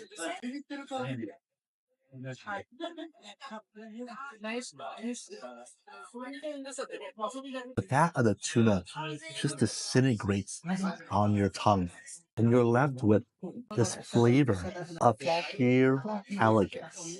That's how I would describe otoro, the belly from the bluefin tuna. Sheer elegance. And why? Well, it doesn't need to be the star of the show. It doesn't need to be the prom king. All it needs to do is have that beautiful glistening color in the light and get in and out.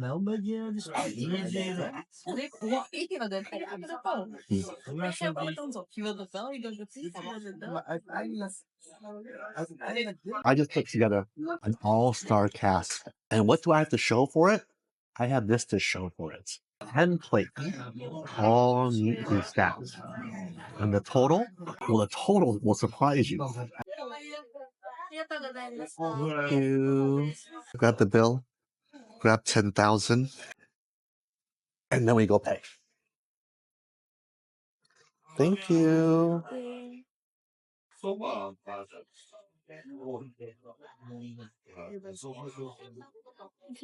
Hmm? Thank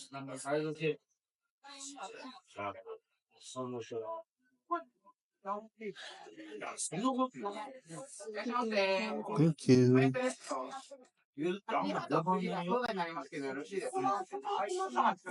Thank you very much. Yes, please. Thank you. Have a good night. What an incredible meal. And for $42, that truly was worth every cent and then some. Like the video, subscribe to the channel, comment down below, comment if you've ever been to Tokyo and you've ever been to a conveyor belt sushi like this. And if so, what did you think about it? And what's your top 10 list? Speaking of top 10 lists, this is your chance to help me as a content creator travel the world and eat some amazing food, just like tonight's dinner.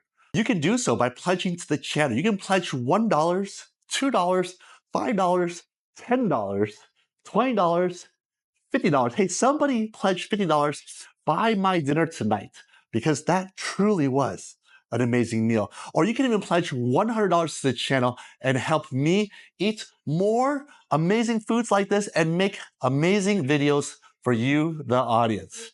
With that being said, I'll leave my QR code on the screen right about now, and consider pledging.